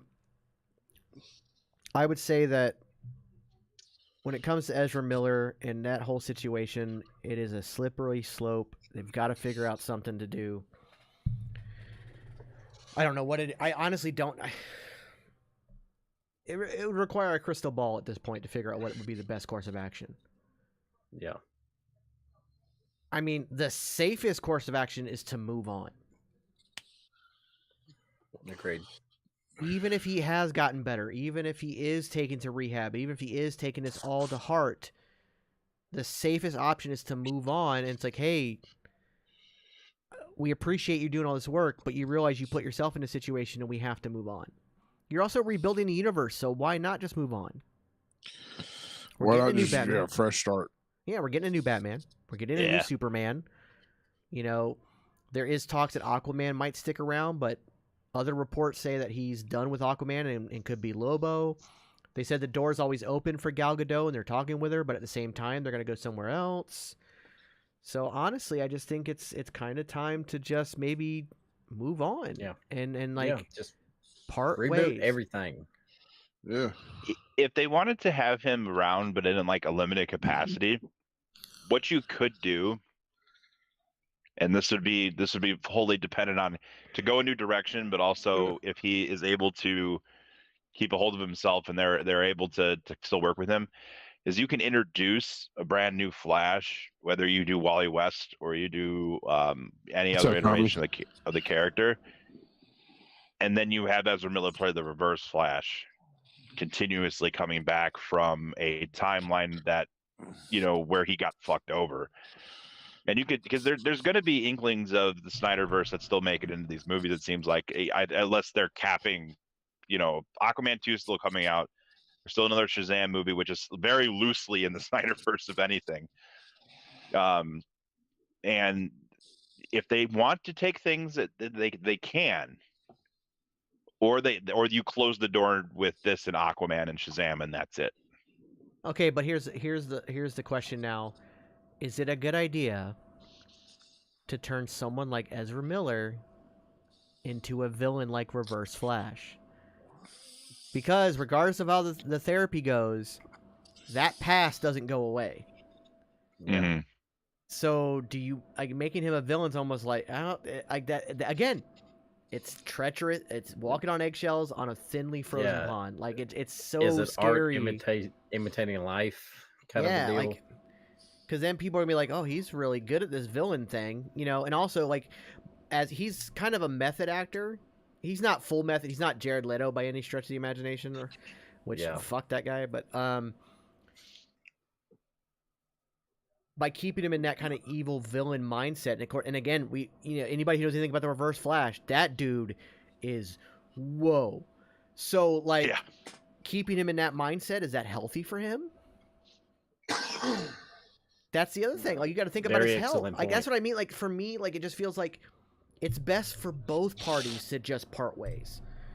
I think Ezra Miller needs to take several years off of acting and really focus on full-time therapy and help before coming back. Because any role he takes, I think him getting fired from the Fantastic Beasts franchise was the best thing for him, because it was becoming, that role was turning into an evil role. By the end of the second film, he was going to be evil. He was going to be more evil in the third and in the fourth and in the fifth. Get him away from that right now. Don't let him even be in that mindset, even on set. Just, he needs to get away from that. Find some kind of like rehab retreat where he can just go and be in the mountains or be on an island, you know, something, and get away for a couple years, really focus on himself, really focus on getting better, and then maybe come back into acting. He's very young. He's very young. He's got the time. And then have that, because look at Robert Downey Jr., like you mentioned before. How many years did he go without projects? Oh, yeah. Several. And I love the fact, I love in the fact that in Iron Man, the first thing he asked for after getting picked up was Burger King, because it was Burger King that saved his life. He bit into a Burger King sandwich and like, oh, this is god-awful. Wait, what am I doing with my life? Like, he equated the burger to his drugs and alcohol habit. And he threw the burger away and went right to rehab. Like, and that's why he had them incorporate Burger King into the movie. And they were able to actually get a sponsor out of it, because Burger King, even though the crux of that story is Burger King was so bad it made him quit drugs and alcohol, Burger King still appreciates that story, and they came on as a sponsor for the film. And so it wasn't like a fake burger chain. It was actually Burger King. I don't know what the right move is, but it feels like the safest move for both parties. For Ezra especially, is to just step away. Yeah. But also, when you become famous and you become rich, it's hard to walk away from that. Very true also. So see, was Ezra Miller were they a child actor before they were? No, not really. They started acting young, like very early 20s, I believe. One of their biggest, like the kind of breakout role for them was in that The Earnest of Being a Wallflower or whatever. Like, it was that kind of like, oh, The Perks of Being a Wallflower. Perks of Being a Wallflower. Yeah, that was kind of their breakout role. Also, like, there's a whole other mental capacity about that, because Ezra is gender fluid and is part of the LGBTQ community, and that in of itself is rough, and anybody in that community can tell you, like, you don't get treated well, and it hurts you, and it scars you, and it messes with your head. So throw that on top of everything that had to deal with that. Like, there's a lot for him to deal, or for them to deal with, because they are them. There's a lot for them to deal with. They need to go work on that.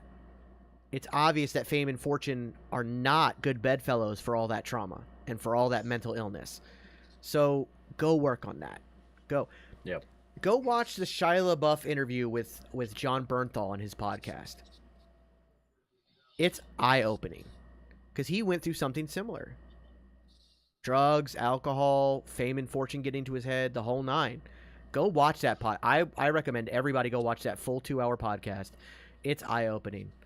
And it will anybody who hates Shia LaBeouf, you will look at him differently, because he says it multitude of times. He doesn't deserve this second chance at life. He doesn't deserve anybody's forgiveness, but he's going to never stop apologizing. And he has gone around and apologized to everybody that he has hurt multiple times and wants to do right by them. And all of this was learned through rehab. He was able to salvage his relationship, turn it into a marriage. Now he has a daughter, the whole night. Like, he is coming out of it, but as he talks about it, it's a constant work in progress. And that's why he's not taking roles. That's why he walked away from that Hello, My Darling film, because he wasn't, like, it didn't feel safe to him. It didn't feel right. That situation didn't feel right to him. He wasn't getting good help from Olivia Wilde and as a director. And he's just like, okay, you know what? I'm done. I'm just going to walk away. This doesn't seem healthy. So that's what he's doing. Instead of taking a project and taking it for the money, he's not doing that anymore. He wants to do stuff that's going to be healthy for him. That's what Ezra Miller needs to do. It just feels like it's what's best for them. And then as a studio, James Gunn is already resetting the entire universe. He's doing a whole new thing. I think he's trying to play to the fans by keeping certain people around, and I don't think he should do that because it's gonna put himself in a box. So just I think it's a lot of, you know, do you want to retain the fans that the Snyderverse has brought in, right? Because they're very passionate, for to say the least, and they're loyal to a certain extent. I mean, they're not to gun at all whatsoever. But if you keep things from the Snyderverse, that's why I'm like, if the movie, like I said, if the movie is bad, they'll blame it on Gunn, Safran, and Hamada. If it's good, it's because it was part of the original plan that Zack Snyder had in place. So it's a double-edged sword. James Gunn is like, dude, I've talked to Zack Snyder. He's done. He's gonna go do Rebel Moon, and the sci-fi community is gonna kick his ass for the next 10 years. Yeah, you know, I think like I like with the thing with the Snyder cultists too, which is the last time I'm going to mention them because I tend to go on rants when it comes to them because they infuriate the shit out of me. Yeah. They think that the comic book people are the most toxic thing they've ever dealt with. Sci-fi is going to eat Zack Snyder alive. Yeah. Because Rebel Moon is an offshoot script he wrote to pitch a Star Wars movie. So it's going to be very similar in certain aspects to Star Wars. Oh, great. That is one of the most rabid, crazy fan bases on the planet. Oh, yeah. Look at everything that Disney is going through with them when something doesn't hit the original vision, which the original vision is lost at this point because of the remastering that were done for nefarious reasons at this point. Agreed. And then you have also Trekkies will destroy you. Oh God! There's so many of them; they never go away. Hurry. God. We have comic book conventions because of Trekkies. Yes, they started. And like Trekkies, if you pick a fight, if the Snyder cult picks a fight with Trekkies, they lose 10 out of 10 times. There's going to be no public perception. They can drag Gene Roddenberry's name, which they're going to do if it goes that route, and they're not going to win. And then on top of that, now all of a sudden, which I never got it because I thought the movie was garbage. Avatar is everywhere, and now there are people dressing up as those blue things again, like there was when the first movie came out, and then it very quickly went away. That's the sci-fi thing is going to explode with this Rebel Moon movie if these people don't calm down on the internet. Real quick, I want to mention before Kel, you have a point to make. I know you do. Maxine Dupree is trying to get Otis into Maximum Male Models, and I fucking love every second of it. Give me 1,000 of it. I want Otis in sequence Daisy Dukes and fishnets with some sunglasses and a mesh crop top coming out. Give me all of it. I want all of it. And I want Maxine Dupree gushing over him like he is God's greatest gift. Give me all of it. She gave him the business card. Fucking yes, give me all of it. Bronson Reed. I love fucking Bronson Reed. Give me all of it. Oh, he's about to fuck up Mustafa Ali. Yeah. About to fuck this kid up. Yeah, he is. Kel, you had a point to make. Oh, God damn it. There was another update on the shootings. More than one shooter confirmed. It was near the gym. It's not an AR-15 situation, but it's still very bad. So apparently it's not semi-automatic assault rifles, but it's still, there's more than one shooter, so this is obviously some kind of planned attack. This is disgusting. God, I hope they get this taken care of very quickly. Jesus. Yeah. But anyway, I was going to say, like in our Suicide Squad conversation we had earlier last week, you know, you talked about where James Gunn took all the best parts of the original Suicide Squad movie and literally killed it in the first scenes of the Suicide Squad. I just think he should do the same thing here. Once the Flash movie is done with, cut ties with Ezra Miller, let him go get help, whether it be just rehab, psychological help, or whatever he may need, and just start a brand new. Let's just reboot the whole thing. I think that's the best course for everyone. I agree. That way, you know, yes, you're going to piss off the Snyder fans, but who cares about those people? They're a minority. They really are. They're vocal. They're very vocal, but they're a minority. Very loud vocal, minority. But Like they're very proud of like, oh, we had a 1.5 million people there's the barrel. it. There's the bottom of the barrel right there, and there's where the Snyder fans are as a minority. 1.5 million people out of a fandom of a 500 million people. It's nothing. By the way, CPG, exactly. I don't think you heard about this.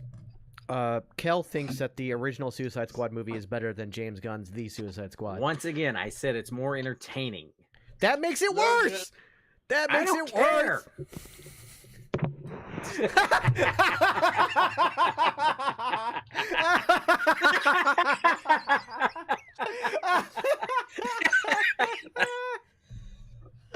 Oh man.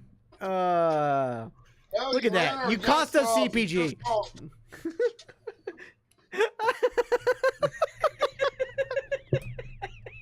Man, I wasn't gonna drink tonight now. Oh man. That was awesome. I had to do it. Sorry, Kel. But that was also the end of that discussion was what? What was the end of that discussion? We were able to talk about it, take jabs at each other in a fun way, and then move on. It doesn't like I joke about firing you from the podcast, but the reality is like it's just an opinion. We are currently seeking other people. The applications are out there. But like legit, like I mean, it's the wrong opinion. It's the wrong opinion, but it's still an opinion. No, I mean everybody's entitled to their own opinion, no matter how disgusting and awful they are. No, that actually is not true. You're not entitled to disgusting and wrong opinions. Let me make that very clear. If you are a disgusting and wrong person, then you're a piece of shit.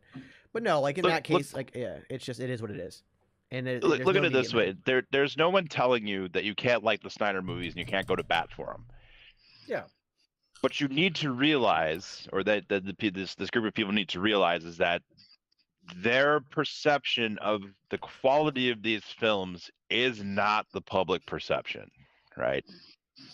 And that goes for anything. It could be the MCU, it could be the old Tim Burton Schumacher stuff, or it could be any of that. A large part of the fan base and public opinion is that, hey, the Marvel movies are great. There's also the public opinion that the Marvel movies are getting very stale and repetitive. Yep. And that they're not as interesting as they once were because it's been going on for so long. And there's people who say that there's no jumping on point anymore, that you have to watch everything to understand where everything is. So it's not just happening in the Snyderverse or DC in general. It's happening all over the place. Is that there's changing of perception. Look at Fast and the Furious. There's 11 of those movies, and I don't know who's watching them, but hey, there's a market there. But when it comes to the Snyderverse stuff, is you have to realize no one is telling you that you can't like it, but you can't force anyone to acknowledge it the way that you see it and to like it the way that you like it, because it's just not there. Yeah, I think like, what did I see? Oh, like, and this is where like, and this is I think part of it is like also like social media and TikTok, and we had a whole episode on how social media is kind of ruining fandoms as well. There's Ariel Hawani who does variant comics on YouTube. Well, ever since he's gotten on TikTok, he went from just the knowledgeable comic guy who just told you about stories and characters to the bitter, like cranky, toxic old man on TikTok. And he's like, he was literally almost yelling at his screen that like, why are they telling me that I have to watch Captain Marvel, that god-awful movie, to understand Secret Invasion? I'm like, well, first off, they're not telling you because you already saw it. They're telling people who didn't see it they need to go watch it because it's the introduction of the Skrulls and explains how, even though in the comics they're all evil for the most part, most in this version in the MCU, they're not. So now we have to understand why the Skrulls, which were introduced as this good people, there's a faction among them that is a problem. But instead of spending a whole episode rehashing their origin story so you don't have to go watch Captain Marvel, they've already made the movie. It's on Disney Plus. It's free. So that is meant for people who haven't watched it yet. It's not meant for people who watched it and whether they liked it or didn't like it. It's not meant for you. But the fact that people get angry, like he is what I consider an MCU version of a Snyder fan. To him, all of Phase 4 was complete and utter garbage. It was all crap. Everything sucked. Blah, blah, blah. Yeah. shut up. Like, I loved everything about Phase 4. I've had a lot of fun with it. I don't see any issues. I liked both Multiverse of Madness and Thor 4. I thought Love and Thunder was a fun movie. I love the goats. I know a lot of people don't. I thought they were hilarious. But that's just like it. And if you didn't like it, that's fine. There's other stuff coming out. Like, it's okay to not like it. It is what it is. Like, you don't need to get angry about it. Snyder fans, it didn't work out. It's a business at the end of the day. It didn't work out. The fact that, like, WB micromanaged Snyder. Snyder had a vision that just didn't fit with the characters. It didn't gel. The combination didn't work. Because, let's state a fact. The theatrical cut of Batman v Superman is not good. The Ultimate Edition, the director's cut, is definitely better. Oh, see, Zack Snyder knows what he's doing. No, it's still not a great film. The choices he made and these melding of stories, there's like 3 stories in there. Like, there's this whole thing, and I understand that you want to take inspiration from the comics but not do them exactly, which, I mean, I think James Gunn is going to be very much more authentic to the comics in the way he tells stories. But, like, there are still tropes that stick. Superman and Batman knowing each other for a very long time and being the best of friends, even though they stand on very different sides of that justice coin. You know, they're on the same side of it, but they're on different edges of it. That's part of their relationship. But the fact that we're now getting a grizzled 20-plus year veteran version of Batman just now meeting Superman, and the only thing that brings them together is the fact that they both have a mother with the same name. Come on. Like, and then Wonder Woman, you had it. God, you fucking had it, Patty Jenkins. You fucking had it. That first film, which I'm not a fan of the first film, but the character development was there. And then you came out with 1984, and I would have preferred the book 1984. Like 84 suffered from studio intervention, and a lot of, like, I don't know what decisions she was thinking, what she was going for. There's a lot more of the Linda Carter stuff in that one than there is in the first one. Yeah. And I think it was because they went with, I think that when they said, hey, we want the second Wonder Woman movie to be a period piece, kind of like how the first one was, probably unintentionally. And I think that Patty Jenkins took that the wrong way, where it wasn't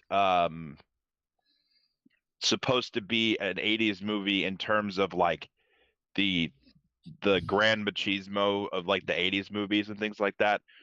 That it was supposed to be another Wonder Woman movie, kind of very similar to the first one, with the aesthetics of the 80s around it. And that's kind of where they went wrong.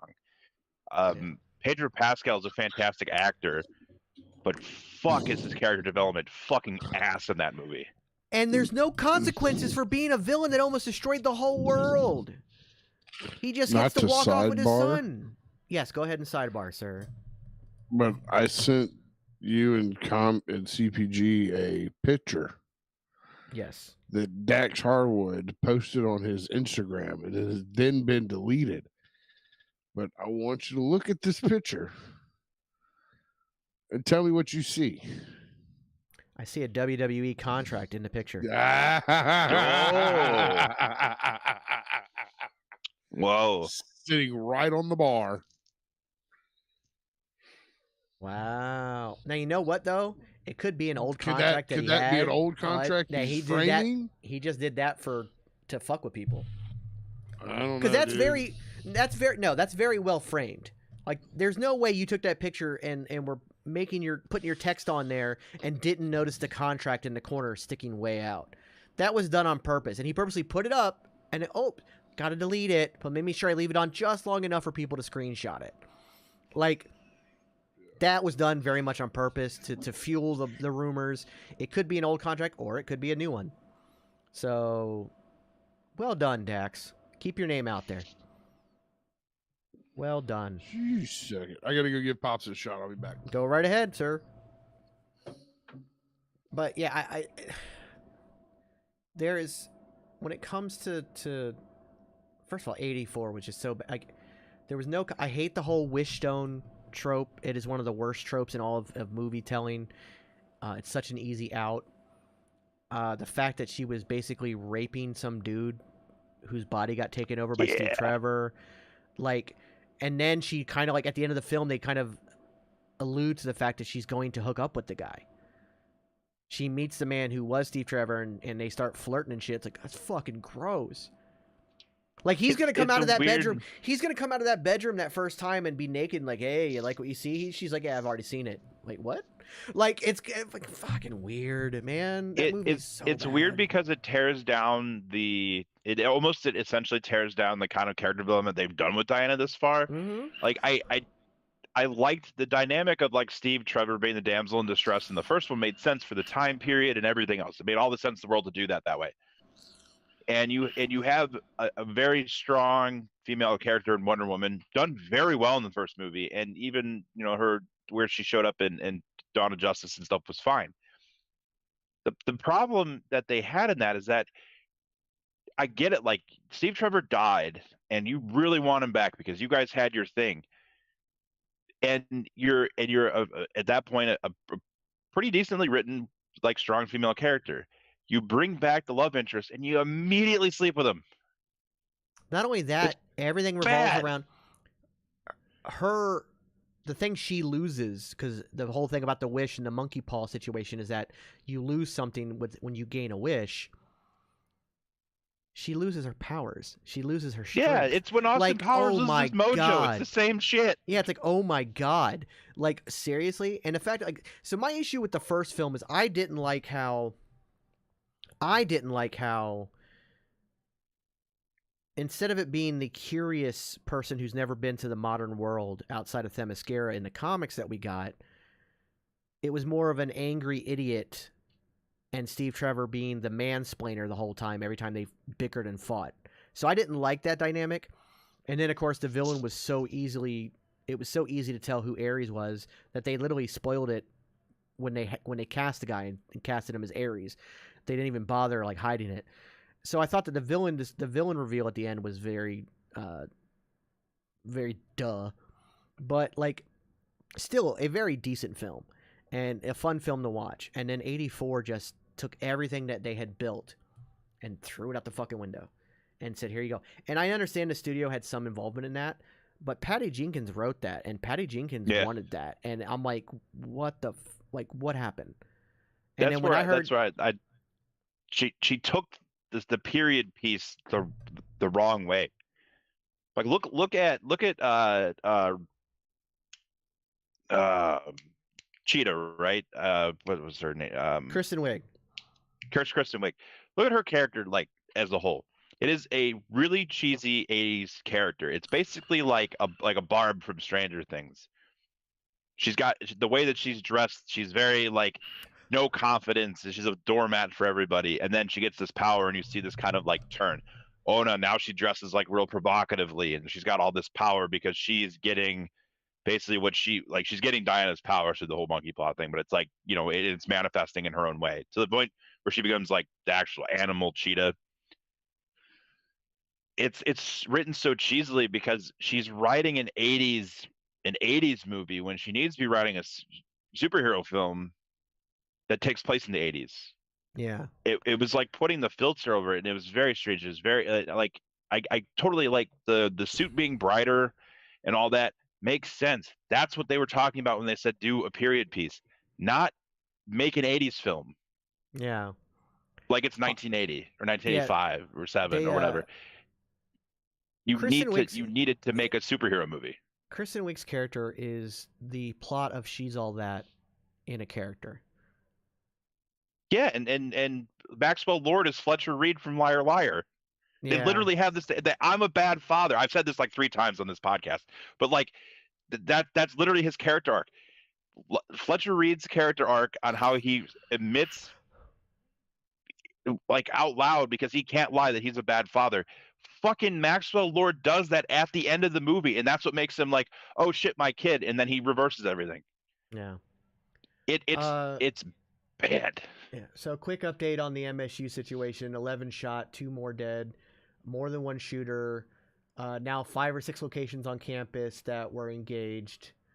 Derpy's listening to a feed now. There's a lot going on. It's bad. You don't have to stop, Derpy. I appreciate the updates because that is a situation going on and it's very bad.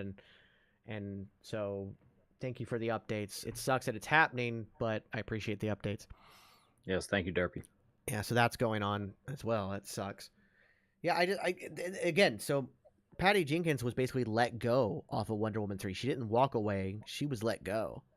And they just went ahead and scrapped it completely, and they're done with it. Now they're going to do this Paradise Lost, this Game of Thrones-esque prequel kind of thing. They've left the door open with Gal Gadot. They're talking to her, but they don't know where she fits in right now. She doesn't. She doesn't. Great job. Know she loves Wonder Woman. Well done. Move on. Everybody move on. It stop. Aquaman 2 is the end of Aquaman. Shazam 2 the end of Shazam. Just move on. You want to bring back Jason Momoa? Lobo. It's right there. Bring him back as Lobo. And he wants to play Lobo. So yeah, you got that going. He does. He can be awesome. You want to bring Gal Gadot back? You can bring her back as another character somewhere else. You know, like, you want to bring back Zachary Levi, even though he keeps putting his foot in his mouth day in and day out here recently. Figure out another place for him. But like, I think with the Gal Gadot stuff though is that, like, the third. So the cliffhanger they left the last one on was an interesting concept. It's going to bring Leonard Carter in, which would have been great. It would have been great fan service. However, like, how are you going to do that? You know, you set up the story that, hey, you actually weren't the first person to ever lead that mascara. Someone else did, and they've been lost. We don't know where they're at. Oh, okay, they're here now, and it's Linda Carter. That's fucking cool. As like an Easter egg thing at the end of a movie, an entire movie of that be very, very difficult to not fall into the exact same trap that they fell into. Seth Rollins has mischief boots. What the fuck is he wearing? Those are mischief boots. They're like Sonic shoes. Mischief boot. Mischief's like they make the death pills, or they make the video game money and stuff. They're like a collectibles, like, or they just make random shit that you normally wouldn't make. Yeah. It looks like he was at his day job of being a college basketball mascot, and he lost his shoes, so he had to wear his mascot shoes with the suit. If WWE had streetwalkers, this is what I would envision them to be. They've confirmed 3 shooters now. Hunting rifles. Oh my god. So, yeah, obviously coordinated attack on MSU. Again, thoughts and prayers and everything else to everybody. Is that blue or green? Is what blue or green? MSU. I don't remember. It's green, right? Green. Yes, it's green. Yeah, so. Trojans. Yeah, awful.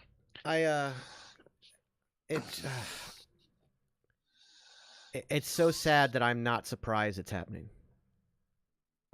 That's what's I get so sad that it's like oh, it's another day in America. This shit's got to stop. Our biggest problem should be what we're talking about right now. Wrestling? Well, no, the Flash trailer. Like the problem, or wrestling. Like wrestling should be our biggest problem. Like what feud is going to happen? Dumbass shoes that Seth Rollins wearing. That should be our biggest problem. Yeah. Yeah. That should be our biggest problem. We shouldn't be like, I don't even want to go anywhere anymore. Like, it's just like, and the fact that I think we're averaging like 5 or 6 active shootings like this a day now in this country on average. Like, I just want it to stop. Like, this should be our biggest concern. Looking at Seth Rollins being a complete jackass with these shoes on, or talking about the Flash. That's the same company that makes the big hats. Yes. Mm-hmm. Okay. I think they made his glasses too. They made his glasses too, I'm sure of it. But like that should be our biggest problem, is like laughing at Seth Rollins and what he's wearing, or talking about where is DC going to take this movie and the problems with Ezra Miller.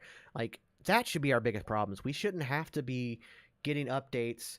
It's now 4 shooters confirmed. My God. So there's a militia going through there at this point. It's a fucking militia at this I was point. doing the SWAT run through that bitch. It's just holy sad. shit. It is just. Do people not have a better thing to do in their day than to go? I think I'm gonna go fucking shoot up a school. Sorry, but that kind of shit. Like find something better to do with your day.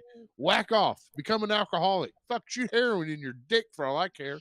Don't go shoot up a fucking school. This is why mental health is so important to me.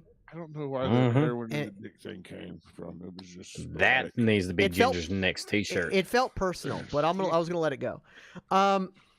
This is why mental health is so important to me. I am very happy that in very recent history we have started to accept mental illness as an actual illness and not a why don't you just smile or get over it kind of situation. It's becoming more accepted in society, but it's far little too late. Far little too late. And this is what happens. We need to make therapy accessible, affordable, and readily normalized because these people need help. And listen, I'll give a shout out to my therapist, Meridian Behavioral Health in Bradford County in Stark, Florida. Mm-hmm. For someone who financially is not can't afford to go see high-dollar therapists. Mm-hmm. Great place. They operate online. You can do everything. You don't have to leave your house, which is perfect for me. And and it's all free. It's a group of people that are all trained doctors. It's just on their days off, they volunteer so people can get the treatments they need. Yeah, that's great. They located all the shooters now. SWAT is engaged. Thank you, Derpy. That is good news. Yes, finally. That is good news. They've located them all, and SWAT is engaging them. That's good news. So it will be coming to an end. Unfortunately, the fact that even one person lost their life, much less the total amount of people that lost their life, is insane. But at least it's coming to an end now. So that's good news. I'm glad that before we get off the podcast that we can say that SWAT is engaging and it's going to be coming to an end here soon. So that's a good, granted, a SWAT standoff could still last for days, but having them located and having them in a place and they're engaged with SWAT, it's going to keep them from doing anything else. Hopefully there's no hostages. Hopefully that's not the situation. Hopefully it's just locking in the shooters and they'll figure it out. But it seems to be in its tail end here. So that's a good sign. And Derpy, I want to thank you very much for keeping us informed on that. I appreciate that.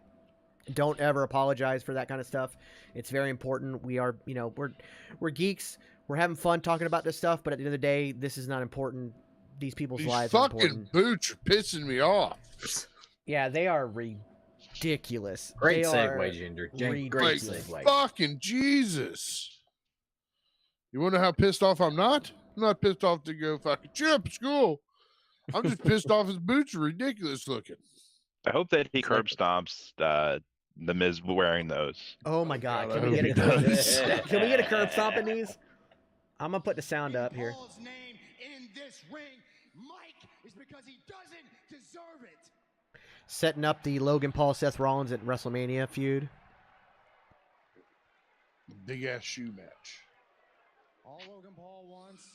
All he wants in life. Cody Rhodes and Sami Zayn had a pretty decent promo tonight. Yeah, I did. I'm glad I'm glad I listened to it. So on the stream, I know you guys can't really hear my TV, but on the stream it plays through. I turned the sound up for that promo, so everybody got to hear that while we were talking. They're also getting to hear this right now. Pretty. We know how stupid you are. Cody tells Sami, "I don't want to see you next Monday night. Next time I see you is the main event of WrestleMania." And points at the sign. So, that'd be some shit if it's Sami, but I don't think they're going to do that to Sami. I don't think so either. As much as I would love to see, you can't have a dethroning Roman cannot be a transitional champion. No. The total was 11 shot, but 2 dead. Oh, I thought we were at 5 dead, so that's even better. If it's only 2 dead, that's good. 2 dead is not good, but it's better than the 5 dead we originally thought. Yeah. All right, Miz is saying he's not stupid over and over again. I'm going to mute it again. I don't care. what I want, this is, again, we're back on wrestling. I know we're kind of off what we were talking about. In Montreal Elimination Chamber, I want to see him walk out in the El Generico mask. Take it off to wrestle, but walk out with the El Generico mask on. That'd be cool. That would be pretty awesome. Sweet. Oh, he's taking off his puffy jacket. He's got his wife's pantyhose on again. When did he start dressing like Scott Stapp from Creed with the mesh shirts? He looks like a guy from fucking His whole drip gimmick. He said he's gonna do it. Yeah. Do it. Here he goes. Yes. Give us a stomp in the boot. The guy in the crowd with the hoodie that was standing up, he goes, give him a stomp in the boots. Austin Theory wrecked it. Oh no, maybe Austin Theory gets the stomp. Austin Theory's getting a stomp. Oh, damn it. Mike ruined it. Give me a stomp in his boots. Make him worth something. Y'all spent so much time focused on those boots. Give me something. He super kicked him. That counts. That counts as something. That's something. Here we go. Nope. Stomp's coming. Stomp's coming. Come on. Give me the stomp. Give me the stomp. Give me the stomp. Give me the stomp. Give me the stomp. Those are the stupidest boots I've ever seen in my life. Those are horrible. They're kind of growing on me slowly. But give me... Jax, if you wear those, I will love you forever. I already love you forever. Those are like... But... We gotta stomp it! We gotta stomp it up! Woo! And then an A-Town down. Which, by the way, I think Seth Rollins takes that the best. Those are the same boots that the bad guy from Sonic wears in the video games. Yeah. Or those are like Astro Boy shoes. Yeah. Yes. That's exactly what they are. That's actually probably what they are. Remember the Mario movie? The live-action Mario movie? Yes, with Bob Hoskins. Yeah, the Stompers. Stompers, that's what those remind me of. Okay. Well, do you remember the Astro Boy like CGI movie, Kel? Yes. And those red shoes he wore, but they went up like mid shin, and they were like puffy and weird looking. That's exactly what they are. I bet you if you looked them up to buy them, they're Astro Boy shoes. I bet you. Rick Boogs.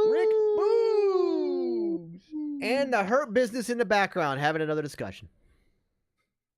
Those guys talk a lot. We're gonna meet in another place just like this and have this conversation while other people are talking in front of the camera next week. All right, everyone meet up. All right, cool, and they'll disperse. They talk about what exactly is going to happen next week. We're going to do this all over again. Yeah. Or Cedric Alexander's appearance changing week to week. You wear the purple shirt next week, and you wear that gray jacket. I really like that gray jacket on you. The one my wife got you, you remember? Wear the old Hurt Business shirts, the ones with the gold on them. Yeah, the gold. We like the gold. You know, since you fucking losers can't win it, might as well wear it. So we're turning Elias heel again. And they're going to feud over being guitarist, basically, I think. Hey, what better feud than that? Or they might put them together. They might put them together as a tag team. Which that would work if you went back to the guitar gimmick. Is he doing the guitar gimmick still, or is he just kind of like this goofy? Oh my god, that picture of him is just a goofy. He looks like if Zack Snyder directed a Paul Blart movie. Yes. Paul Blart if Paul Blart was if Paul Blart met the guy from Dodgeball and started his own gym. That's Rick Boogs right there. Why are they doing a picture-in-picture of just the Miz being passed out? Because it's fucking fantastic. This movie 65. If I was in Jacksonville, I would pick Jax up and we would go to a place and get some sweet herbs and just go watch that movie. I would go. That's the type of movie that is. I would drive to Jacksonville and be the sober guy with you to watch. I'm not watching the movie because I'm going to sit in the movie theater. Screen's going to be here. You guys are going to be on either side of me. This is me all movie. Oh, speaking of that, next Friday, I don't think I'm going to be on SmackDown watch along because I'm going to go do an NXT show live. I got one coming to the Armory. I like it when it comes to the Armory. That is pretty cool. I gotta head out of here. Oh, not a problem. Yep. All right. Good discussion tonight, guys. Yeah, absolutely. Thanks for popping in. On a side note, my future son-in-law and I are going to be checking out Quantumanium this weekend, so I can't wait for that. Yeah, I'm going to go see it probably. I was going to go see it Thursday before the podcast. I don't want to have that sitting in my head while we're doing the podcast because we're going to do the soundtrack song one episode this week. So I think I'll wait till Friday, early Friday, to go see it. That way I'm not sitting there going, I want to say so much. I want to say so much. I want to say so much. So I'm not going to do that to myself. So I'll go see it Friday. But yeah, Kel, thanks for popping on. Yeah, theaters. Yeah, thanks for popping on, Kel, and we will see you on Thursday, sir. Yes, sir. Fellas, take it easy. Have a good one. Take it easy, Kel. I'm going Friday morning at like 9. I have the first IMAX showing on Friday morning, and as of I'm gonna try to get Sunday. Yesterday or the day before, I was one of 4 people in the movie theater. Oh, nice. Luckily, my theater is pretty like not busy, but I think because it's all old people where I live, so like they don't even do assigned seating. You just go and get tickets. So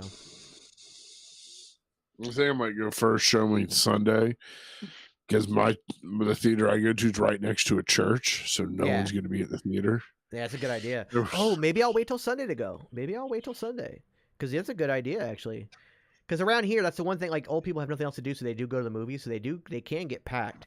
But maybe Sunday's a good idea. Go during church time. It might be a good idea. I'm going first showing on Sunday.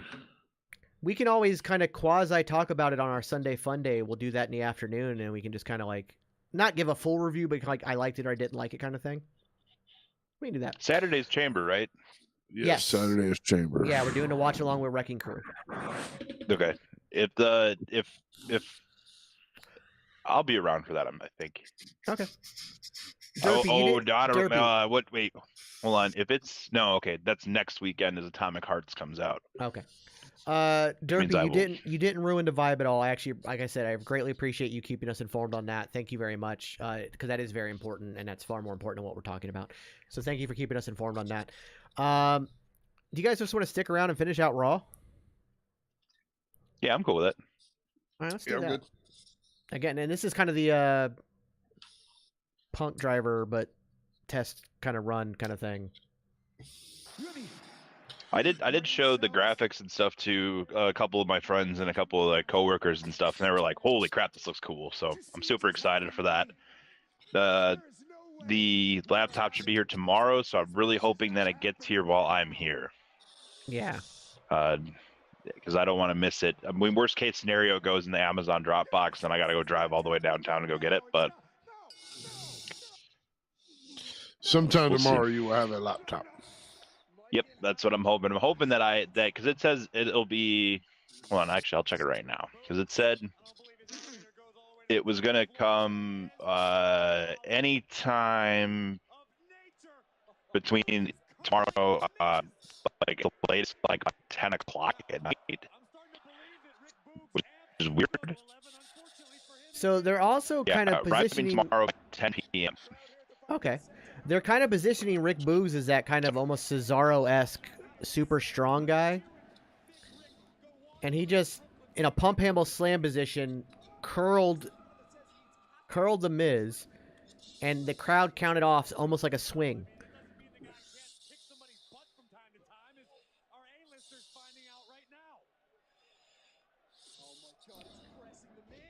Gorilla press into a world's strongest slam. Damn. Gotta win over the Miz.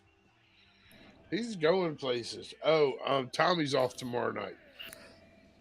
Oh, does he want to come on to the watch along? For the watch along, yeah. He'll come on nice. at 8. All right, cool. Can't wait to have my own show. Who said you're getting your own show? No, I'm just kidding. Super Bro, if you want to do something, you let me know. We'll figure something out. You're getting your own show, Super Bro? Congratulations. I know you know who I am. I am Chelsea Green. I am a star. I'm not some clown who deserves to be humiliated on national television. Just don't make it a live action movie, because I know what happens when Super and brothers get together. I wonder how. So what's the? I wonder what the best way to do the stream is going to be, because like with these, I can't. I like unless my TV's up higher, I can't hear anything. I can't really hear it. Like I can kind of make stuff out. I'm gonna probably go get, because I thought that the mic for these comes out, but it doesn't. So I need to go get a pair of just the headphones. And I was at Walmart and I saw J Labs and I was like, these are really affordable. They seem pretty good. And then I was like, oh, but they're not like the Skull Candy ones. They look like pretty good too. And then I just couldn't make a decision, so I kind of walked away from it. And then the microphone you sent me was J Labs, and I was like, damn it. Well, you have cable. Do you have cable, or how do you watch Raw? YouTube TV. You could always. How many monitors are you gonna have? One or two? I mean, if I get the converter for the small Samsung screen, I'm gonna have a 20-something inch TV, like a real small, like LCD flat screen one. I'll have the little computer monitor and the actual computer itself. So you could put it on the So computer. like, I know how I'm gonna watch. I'm just wondering for like audio. Do I pipe the audio through the headset that I have with you guys, or do I just kind of like? I pipe.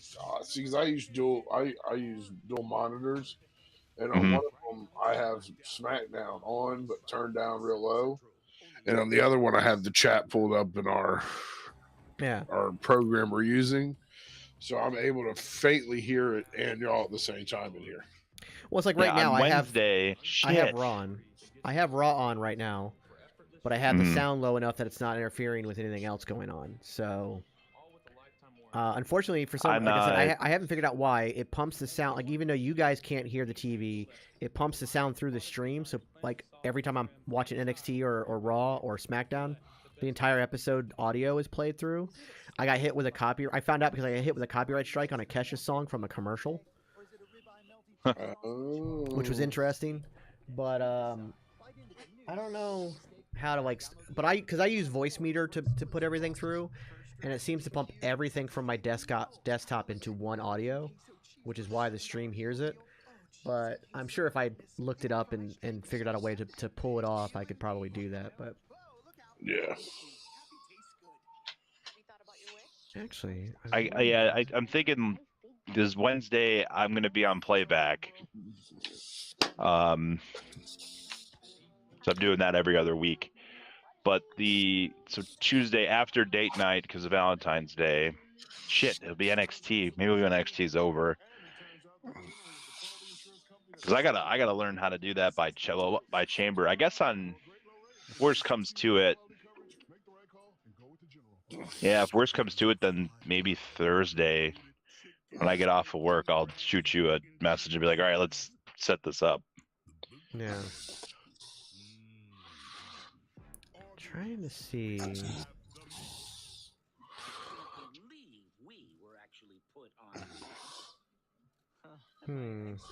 Yeah, I'm going to have to look up some Voice Meter videos on how to like separate the audio so that I'm not playing my desktop audio. Because I don't want to make all desktop audio off of it, because like again, like the Flash trailer, watching that, I needed the desktop audio to be connected to the same source so that we heard it, and I need my soundboard to be heard because this is very important to me. It's my baby and I love it very much,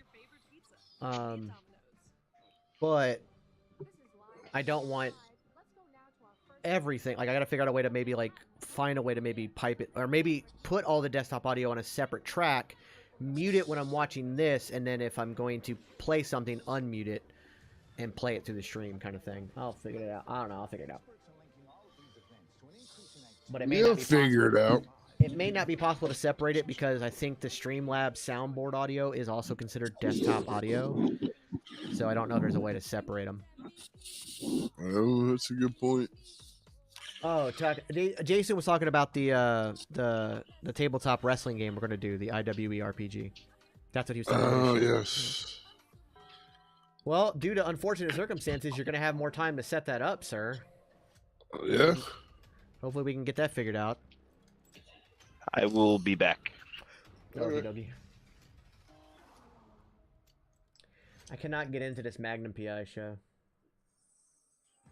But I grew up on the classic one, and I was hoping, but yeah.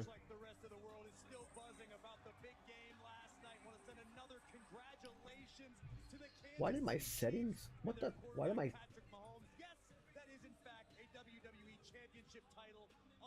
My captions all of a sudden just started popping up. I didn't even turn them on.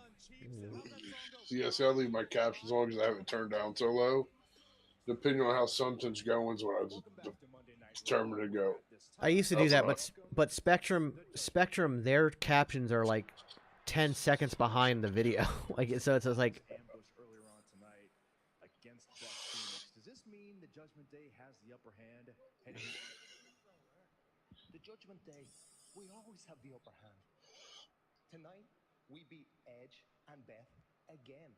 And you know, it's actually starting to freak me out a little bit because I think they like it a little bit too much. But that's fine by me. Because that Elimination Chamber, it's going to happen again. See that? Finn Balor doesn't kink shame. He thinks Finn Balor hasn't seen the new Batman trailer either.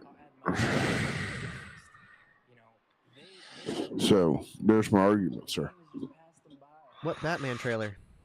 I don't know. I meant to say Flash. I'm almost ready. Just need characters from players. Yeah, we got to get those character sheets to people so they can make their characters. Yes. Yes. And I'll also say this. I'm going to be at Wars. Thanks to the thanks to that Hero Forge website where he's able to create character models of us, we can each have a T-shirt for our characters. If the RPG takes I'm ignoring you right now. If the RPG is successful, we can each have a T-shirt of our character. Yeah, I'm ignoring you. We'll be able to be successful, and I will make T-shirts for everybody. Ladies and gentlemen, this is what we do here. I try to push Superbeard's buttons at a certain time. Ooh, Dom's really a felon. He stole the microphone. Ooh, that's an expensive ass microphone, man. It is. That's grand theft. They're about to say, "Hold on, that might be another fucking night in jail for him." He's working his way up. Yeah, Grand Theft is now. It used to be, I think it was like $10,000 for Grand Theft, then it went down to $5,000. Now it's only $500 to get a felony Grand Theft charge. That. Yeah, about $1,000 microphone, if not more. Sami Zayn versus Roman Reigns. Roman Reigns. I think, like you talked about earlier, you don't see Sami winning because you don't see it being a traditional champion to Cody.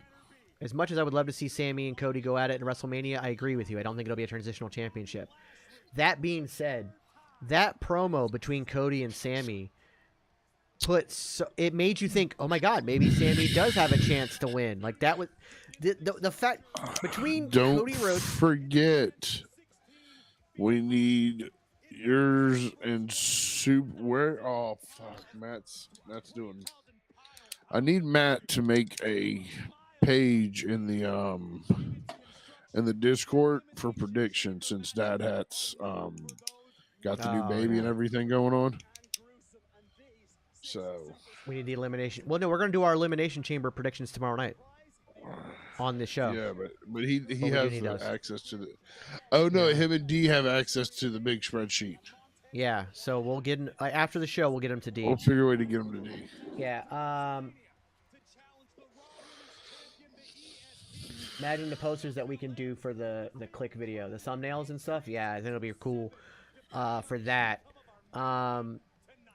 Yeah, I think between Sami and Cody and Paul Heyman, without Roman even around, they have put so much intrigue into not only the WrestleMania feud, but this feud coming up in Elimination Chamber.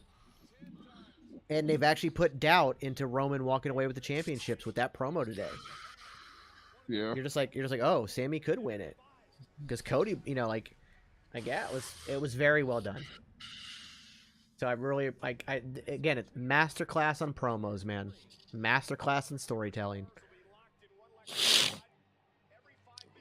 I have a feeling we're going to see a lot of Nightmare Factory people one day. I agree. I agree.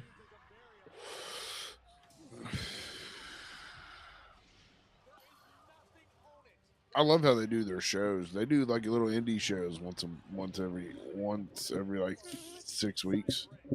Really? Yeah, I think that's how long their courses last.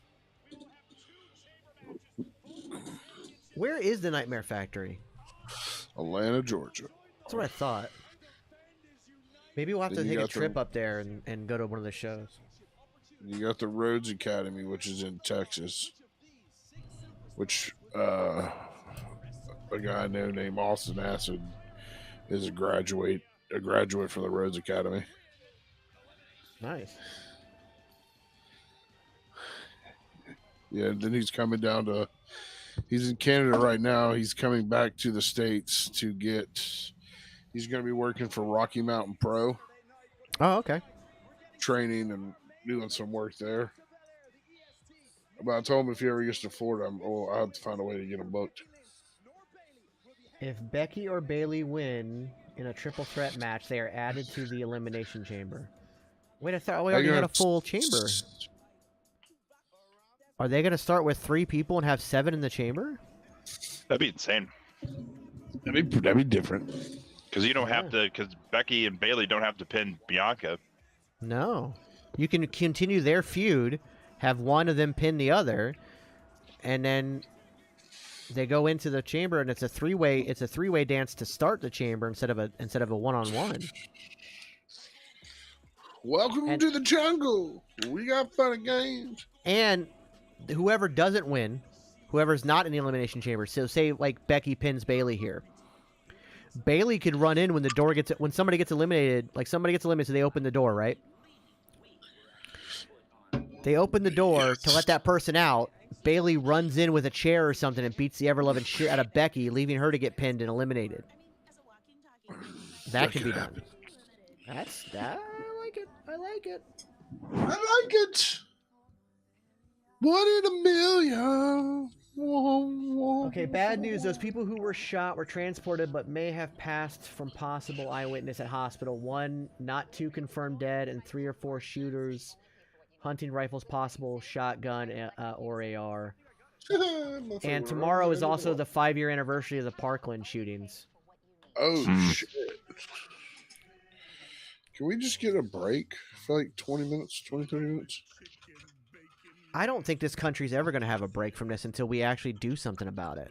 And it's not going to take just gun control. It's not going to take just government reform. Like, we need to step up and we need to put mental health forward and get people help. I think it should be like, I'm all for people owning guns. You want to own a gun? Own a gun. I'm all for it. But I think it should be harder to get a gun than it should be to get a driver's license. Yeah.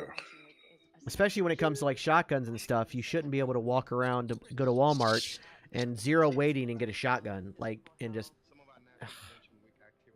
They located the shooters though, but potential explosive planted around campus. My God.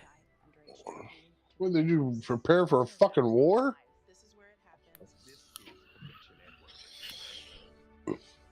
Son of a bitch. And that's the unfortunate side of the internet. It's far too easy to find how to turn household items into a bomb on the internet. The thing that's going to make this a little bit more of an isolated incident, and not to discount the mental health thing because it's definitely very important, is that this is a group of people. Mm-hmm. You know, mental health kind of goes a little wayside for that, unless it's like mass hysteria or something like that. But well, no, because you got to think any sort of political message behind whatever these people are doing, that's going to be. I mean, yeah, that's probably going to be a big part of it. But I think the group thing actually lends more credence to the mental health thing, because that is like-minded, disturbed people coming together in almost a cult mentality. Especially if it's politically driven. That's a cult mentality, which is a mental illness. And remember, though, with cults, though, is that the people that are in cults, especially ones that go south, are victims just as much as. I understand that. Yeah, absolutely. But that's, again, because it's a mental health thing. Cult leaders and these politicians who try to become cult leaders pry and feed on those who are mentally weak and mentally ill. Mm-hmm. And that's what it is. So I think mental illness becomes an even bigger part when it comes to this. Yes, there's a part of them that is kind of, they are kind of victims. But in this case, once you go out and take that step to be aggressive and take other people's out, you lose your victim status at that point. Oh yeah. Oh, for sure. No, I was more so speaking to when you saying like cults and things like that. Yeah. There's like a really good, like how I kind of my teachable moment, because I was the same way as Ben was, because I was watching I was listening to the last podcast on the left. They were talking about the Jonestown cult, and it had gotten to the point in the story where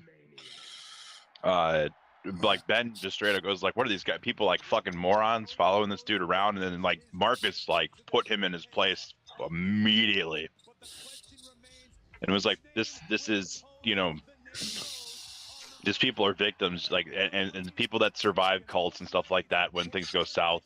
That's more so what I was talking about. If you do what these people are doing, yeah, you're fucking, yeah, you're an asshole. You lose your victim card. Then it's just like the people, like all the insurrectionists from the Capitol Hill insurrection. You're no longer victims. Were you duped? Yes. Did you fall under cult mentality? Absolutely. Are you a victim? No. You're no longer a victim. Do you need mental help and therapy? 1,000%. But are you a victim? No. You deserve to go to jail for what you've done. The Raw Women's Champion, Bianca Belair. So all she has to do is lose, and one of them get added to the chamber. Yeah. If she loses, they both get added, right? No, just one of them. Whoever wins the match. But now I gotta go back and look at this elimination chamber, because I'm like, didn't they already have 6? Yeah, they've got the 3 from SmackDown and 3 from Raw. Yeah. So yeah, you're gonna have to start with a 3-way. There's only so many pods; they can't restructure the entire thing, so it's gonna have to start with a 3-way dance to start it. Honestly, I think what they're gonna do is you have Becky go in. Becky will win this. She goes in, the damage control comes in when the doors open up, and they all beat the shit out of her. Yeah. I'll be having another piss. Yeah, that's actually a better idea. Is not just have Bailey run in, but have all of damage control run in. I like that idea even better.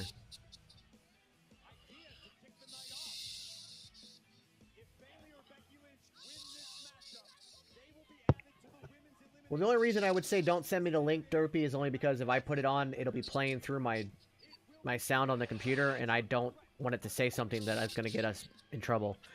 So just keep doing the updates, Derpy. I really do appreciate it. Thank you so much for keeping us informed on that, because this is very, very important. When are they going to change that Big Time Bex back to like a man logo? Because she's dropped that Big Time thing. But they they've done it, haven't they? No, the 3D image, the CGI image. The CGI one, that augmented reality thing that comes up, like that's still the Big Time Bex one. But she dropped that.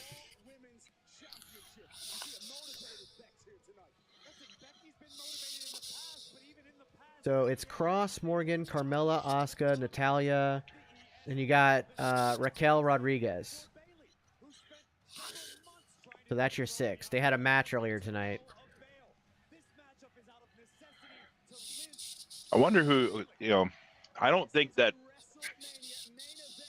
out of all those people to fight Bianca Belair, the only 2 that I can see are Liv Morgan and Asuka. The only one I can see is Asuka. Is this new character? I think they're pushing for Asuka, because Asuka knocked out the whole field tonight. Yeah.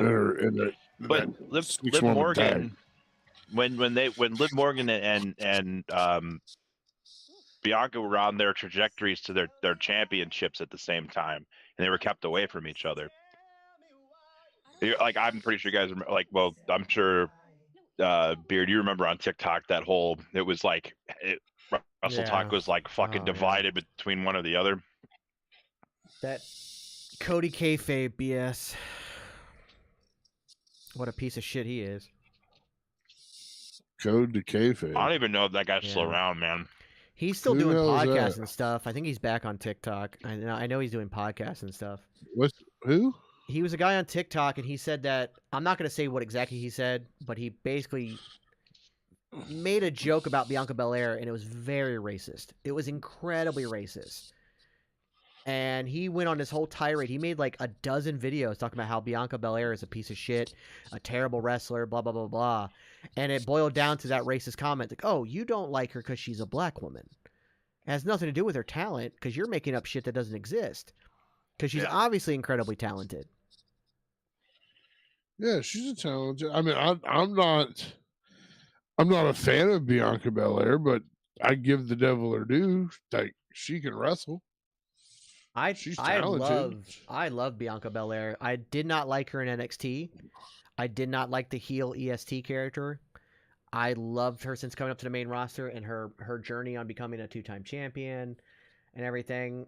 Like seeing what all they've done, like watching her and Sasha Banks tear the house down at WrestleMania live was incredible to see.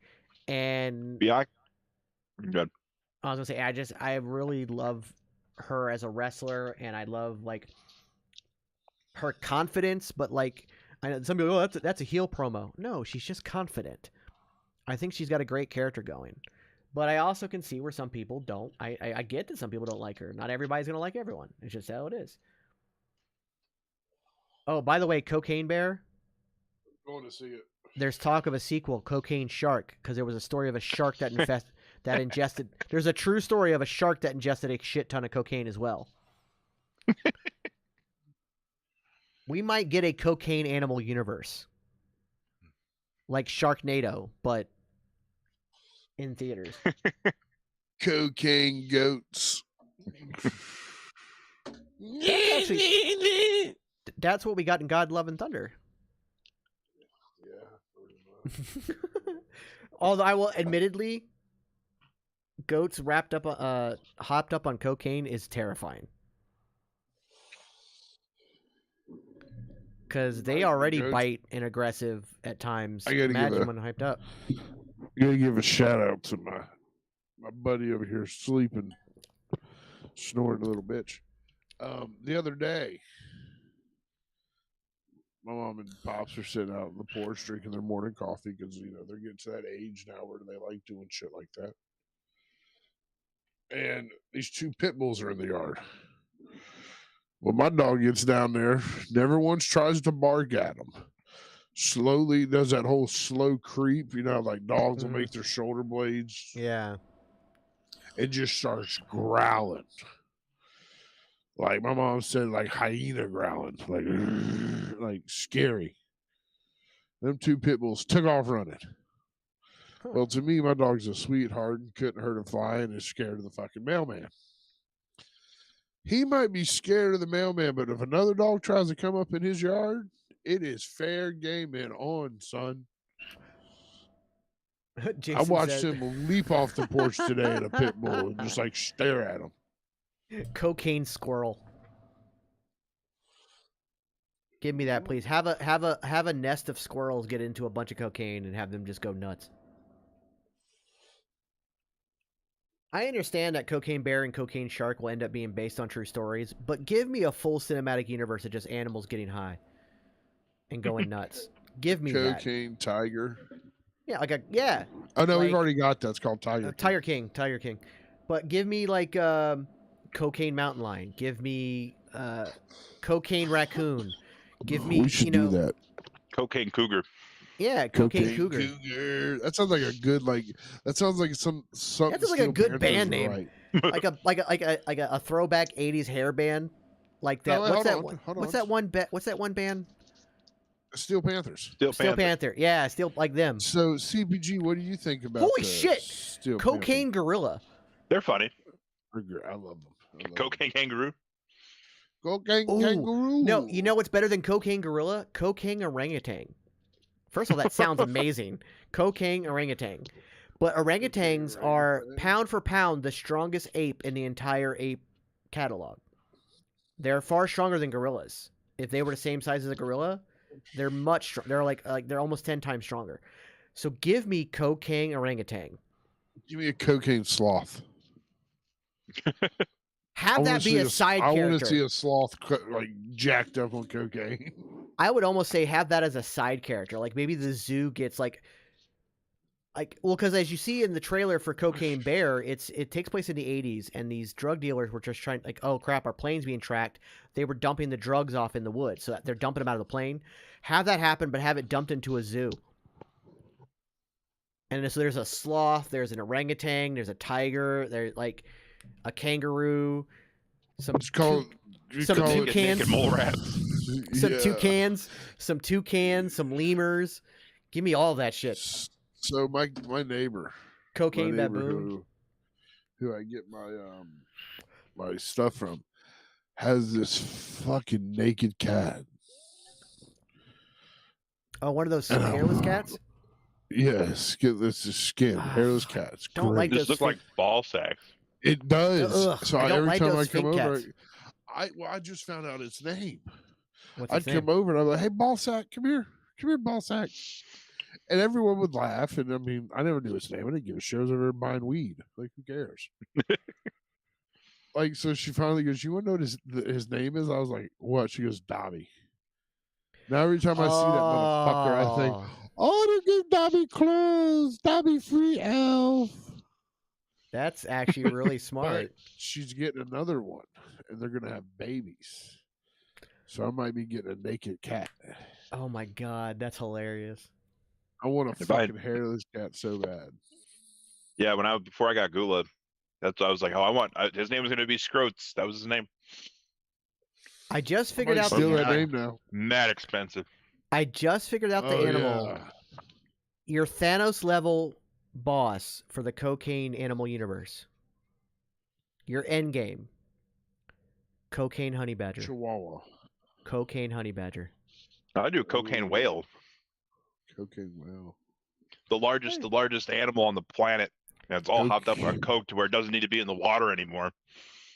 But think about what a honey badger will attack a king cobra snake and get bitten, and then eat that bitch and then pass out from the poison and just be paralyzed for a while and then get back up and go, and then it'll attack a tiger. That's a normal honey badger. That's every day for a honey badger. Now imagine him hopped up on cocaine.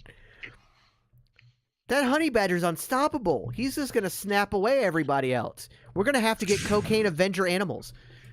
You're going to have to get Avenger, like, you're going to have to hop them up on adrenaline or something. Like, you're just going to have to, like, have, like, the Avengers. Florida man arrested today for giving cocaine to a honey badger after getting idea from friends on a podcast. Yeah. If you can even get to a honey badger, we're going to get canceled. If you can even get to a honey badger and it doesn't kill you right away, they are so madly aggressive. I don't have to get to it. I just got to get the cocaine to it. That's what you're not getting, sir. Watch it happen. Watch somebody like, I'm going to go do that. And then they do it. And it's the most chill, like, it becomes like a lap dog. It just becomes the most chill animal. It's just like, oh, it's the opposite. Yeah, it does the exact opposite of what you expect. Because that animal already acts like it's hopped up on PCP. Like, that's how that animal acts. That video, that very funny viral video. Koala. Oh, so we all get chlamydia? So we all get chlamydia? Koala. You have something negative to say about every animal I like. I just don't want chlamydia. Shut the fuck up. I want a koala, though. Platypuses running around. I do want a I would love to have a koala as a pet, but you can't have them as pets. I want a polar bear. Think about the amount of cocaine that whale would need. Yeah, true. Plus, the biggest animal on the planet doesn't even have teeth. The blue whale has no teeth. Got those like tendril things that it sifts the shrimp through or whatever. Those are true. But if it can get up on land, it could just like squash people and buildings and shit. Did you ever see that movie? It was called like Octo Shark, and it was a shark with 8 heads. Yeah. Yeah. I heard that movie's ridiculous. I never saw it. But what about this? Not the biggest whale, but the biggest carnivore whale, a sperm whale. Mm. They eat giant squid like on the daily. So imagine a giant sperm whale, but hopped up on. I mean, it would take what, like a couple tons of cocaine to get it to the same level as a cocaine bear, but still. Have it swallow a drug mule's like submarine. Well, yeah, like. No, this is going to be totally off subject. We are building a whole. But you know what we ought to do one night? What's that? Well, you can't. But me and CPG should get really, really baked and watch these videos of old people getting high for the first time. Oh, God. I discovered those videos last night, and they're the best thing in the world. Well, here's what we can do. Like 80-year-old people for the first time ever getting stoned, and like they go from it's fucking great. Here's what we can do. We can actually do a reacts thing. You can react to stuff on Twitch and YouTube. I can be the sober one. You guys cannot. And then we have it, and we just react to those kind of videos. So it'll be different perspectives of how to react to those videos. So What we should do is we should all find videos, and then we'll send them to Beard. Beard can also find his own videos, and then we'll just like shuffle them. Yeah. Because like that, my buddy Mr. Radtastic, that video where he's like, because someone was talking about how at the Oscars there are two movies that are in high contention that they're like there could be a tie, and the guy's like, in the video that he stitched was like, can there be a tie at the Oscars? And Mr. Radtastic was very, very bait at the time, and it just cuts to him. And he's like, not only are there ties at the Oscars, but I'll blow your mind. Video.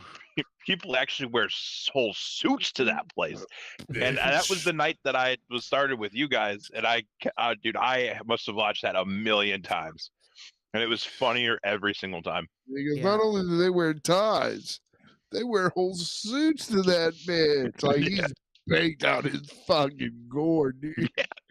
So the easiest thing to do as far as compilations go and stuff like that is actually to find them on TikTok if we can. So like maybe try to find those kind of like old people getting high on TikTok. I do is scroll through TikTok every day. I don't care about this main event, by the way. I'm not watching it. I'm not really paying much attention. Is this the main event? Yeah. Yes. But like what you can do is like you send me each of those TikTok videos that you find. I can then set up a compilation. We can put the compilation on YouTube, and then we're allowed to play it. Oh, cool. Yeah. So I can create a compilation, put it on the channel, and then we can react to it. By the way, something else I'm going to do, because it's something else that has been slowly starting to help me sleep better, is like those videos of like, it's raining outside your car for 24 hours. Like it's just a rain thing. Oh yeah. That has been starting to help me get more relaxed to where I can sleep a little bit better. It doesn't happen. It doesn't work every night. They make alarm clocks like that. Yeah. The referee should be counting right now. Yeah. So I'm thinking that, yeah, he should have been. I think it would just be nice to have on the channel. I want to do those videos, but if you happen to stay awake and watch all 8 hours or 10 hours of it, like it'll be like New York high rise while it's raining, so you get a little bit of thunder and the rain and everything, and they get a nice sound. And it's kind of dark. Sitting here passed out, stoned as shit. And then all of a sudden, Iron Man flies by. Oh yeah. Randomly, like throughout the video, and then all of a sudden, like there's like the Chitauri fly by or something, or like one of the whales flies by. Like do stuff like that. I think, but keep the sound low. Like don't make a big roaring sound, or like keep the Iron Man sound, like because your windows are. Because New York high rises, those windows are very thick, so you're not going to hear a lot of sound anyways. So I think it'd just be cool to have like a geek version of those sleep things. I know a lot of us have trouble sleeping from time to time, so I think it'd be cool to have on the channel. So that's something I'm going to do. You know what I found out today? And I've never known anyone that's ever had this. Dude, my dad's got glaucoma. Really? You know what that means? That weed's means the he best always thing looks for him. high. Exactly. But it also means that weed's the best thing for him. I know. That's what I'm saying. You get a medical card. That's what I'm saying. You can go in with a headache and get a medical card. That's what I'm saying. Why I hate the VA. There's a dude here VA, called the Soul Doctor, and he'll give you a medical card. I just wish the VA would like back off of that stuff and allow us to. You know, my doctor, she's like, I wish I could. She's like, I'd write you a prescription right now if I could. I'm like, damn it. I'm gonna start saving my money up, and that's gonna be one of the things I'm saving for. It's hard to get the card, and then once you get the card, it gets the appointment's one price, but the card's one price. It's just ridiculous. It costs a lot to start up, but at the end of the day, it's worth it. What are they gonna do here? I don't know. Because if you add one of them to the chamber, fine. They can have a spot there that sets up their obvious going to probably fight at WrestleMania, but like, or you don't. Like, this is a non-title fight, so Bianca can lose. Yeah, they can have Bailey pin Becky or Becky pin Bailey so that you don't have your champ getting pinned. Oh, your champ's getting pinned. Which kicked out. Nope, never mind. Kick out. Kick I out. also just looked at the time. We still have 5 minutes. Here comes the rest of the Elimination Chamber people. Yeah, they don't want these chicks in there. Like Raquel Gonzalez just casually throwing Dakota Kai around, like pushing her around. Yeah. There's not even fighting her, just kind of just like move, get out of here, go.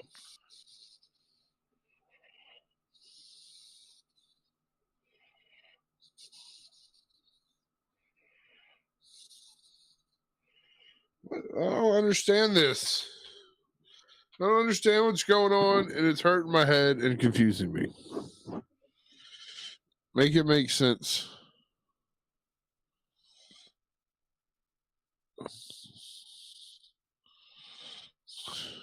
Where's Becky? Out.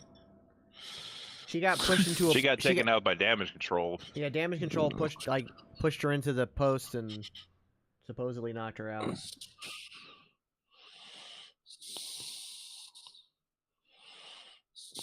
What is Io Sky doing?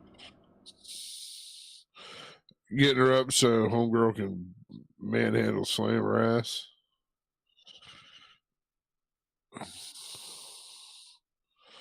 If one of the two of them pin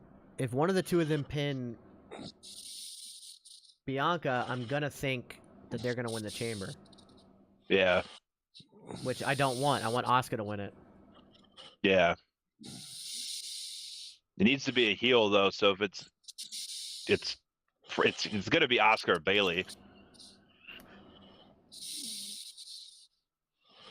Because a heel has to win the chamber, or at least someone who's at least a tweener. Like Liv Morgan, she's kind of a tweener. She's face right now, but they were teasing her going heel not too long ago. Yeah.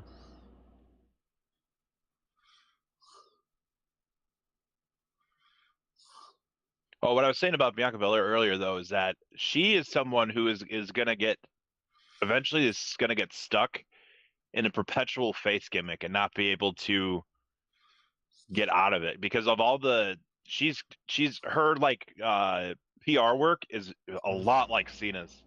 It's being built up the same way. Okay, so Bianca wins. So neither one of them go to the chamber. Three-way. Yeah.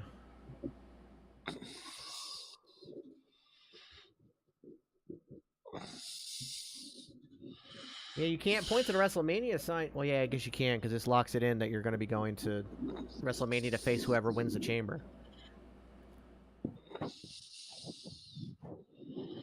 So you'll get Becky. You get Becky and Bailey at WrestleMania. I don't know. I don't know. I'm a little confused about what's going on there. I don't understand any of it. If Asuka wins, Asuka needs to win it. It needs to beat Bianca then, because I don't think that. No, because Rhea's probably going to beat Charlotte. Yeah. See that? Here's the pickle they're in, is because Rhea's a fucking tweener now, which is not great. She whenever she's with Judgment Day, she's a heel, but when she's by herself with Charlotte, she's a face. Yeah. They've made Charlotte heel again because she can't do anything else, and then you basically got a tweener knocking off a heel champion will make Rhea face. Then you have to have Asuka win. If Asuka wins the chamber, Asuka has to beat Bianca Belair because that doesn't make sense either, because they need to eventually build the Bianca and Charlotte. That has to happen. It hasn't happened yet. Yeah. Because she's beaten all the other horsewomen. She hasn't beaten Charlotte yet. Asuka deserves a win at WrestleMania. She got robbed of her streak by Charlotte. Asuka wins against Bianca. Rhea wins against Charlotte. Bianca wins it back at either SummerSlam or Survivor Series, setting up Charlotte versus Becky later on down the line. Or you postpone that, give them till the Rumble, have one win the Rumble, have the other one win a title. So let's say they finally get back to Rhea and Charlotte going back at it. Rhea holds it all the way to Royal Rumble. Holds the SmackDown Women's title all the way to Rumble. Charlotte gets her win back, beats Rhea at the Rumble. Bianca wins the Royal Rumble again, or vice versa. Because I think Rhea versus Bianca would be great too, and it puts it back on Raw. Whatever they can figure out. You can figure that out. Who champ, whatever. So whoever. That's a whole other thing, though, is that if she wins, she's going to win the SmackDown Women's Championship, but Judgment Day is on Raw, and you're not. Yeah. If you split her up from Judgment Day, Dominic Mysterio sucks. So there's no. The only reason why he's funny and interesting is because they're put together there. Unless Dominic goes back to SmackDown and continues the feud with his father. Right. So yeah, because if they do them at WrestleMania, that makes sense if they go that route. But then what are you going to do with the rest of Judgment Day? Here's what you do. I got it. Rhea stays with Judgment Day, and she'll have her SmackDown belt with her when she shows up on Raw. But it's mostly Finn Balor and Damian Priest doing shit. Dominic's there to be a disruptance. On SmackDown Friday nights, she's there as the champion, and Dominic is there as her shadow. But it also helps set up, now that Ray's back in the picture, because they're now both on SmackDown, that sets up your feud at WrestleMania. Rhea is going to have to pull double duty working the two shows, but a lot of people are doing that nowadays. So that's fine. So that's how you take care of that. And then whenever Rhea does lose the title, either back to Charlotte or to somebody else, she just goes back to Raw and stays there permanently. She just has to work double duty for a while. But you can have Rhea win it. Rhea can win at Rumble or at Mania and then lose the belt at SummerSlam. She doesn't need to be a champion for long. Yeah. And then you put it on a face on SmackDown.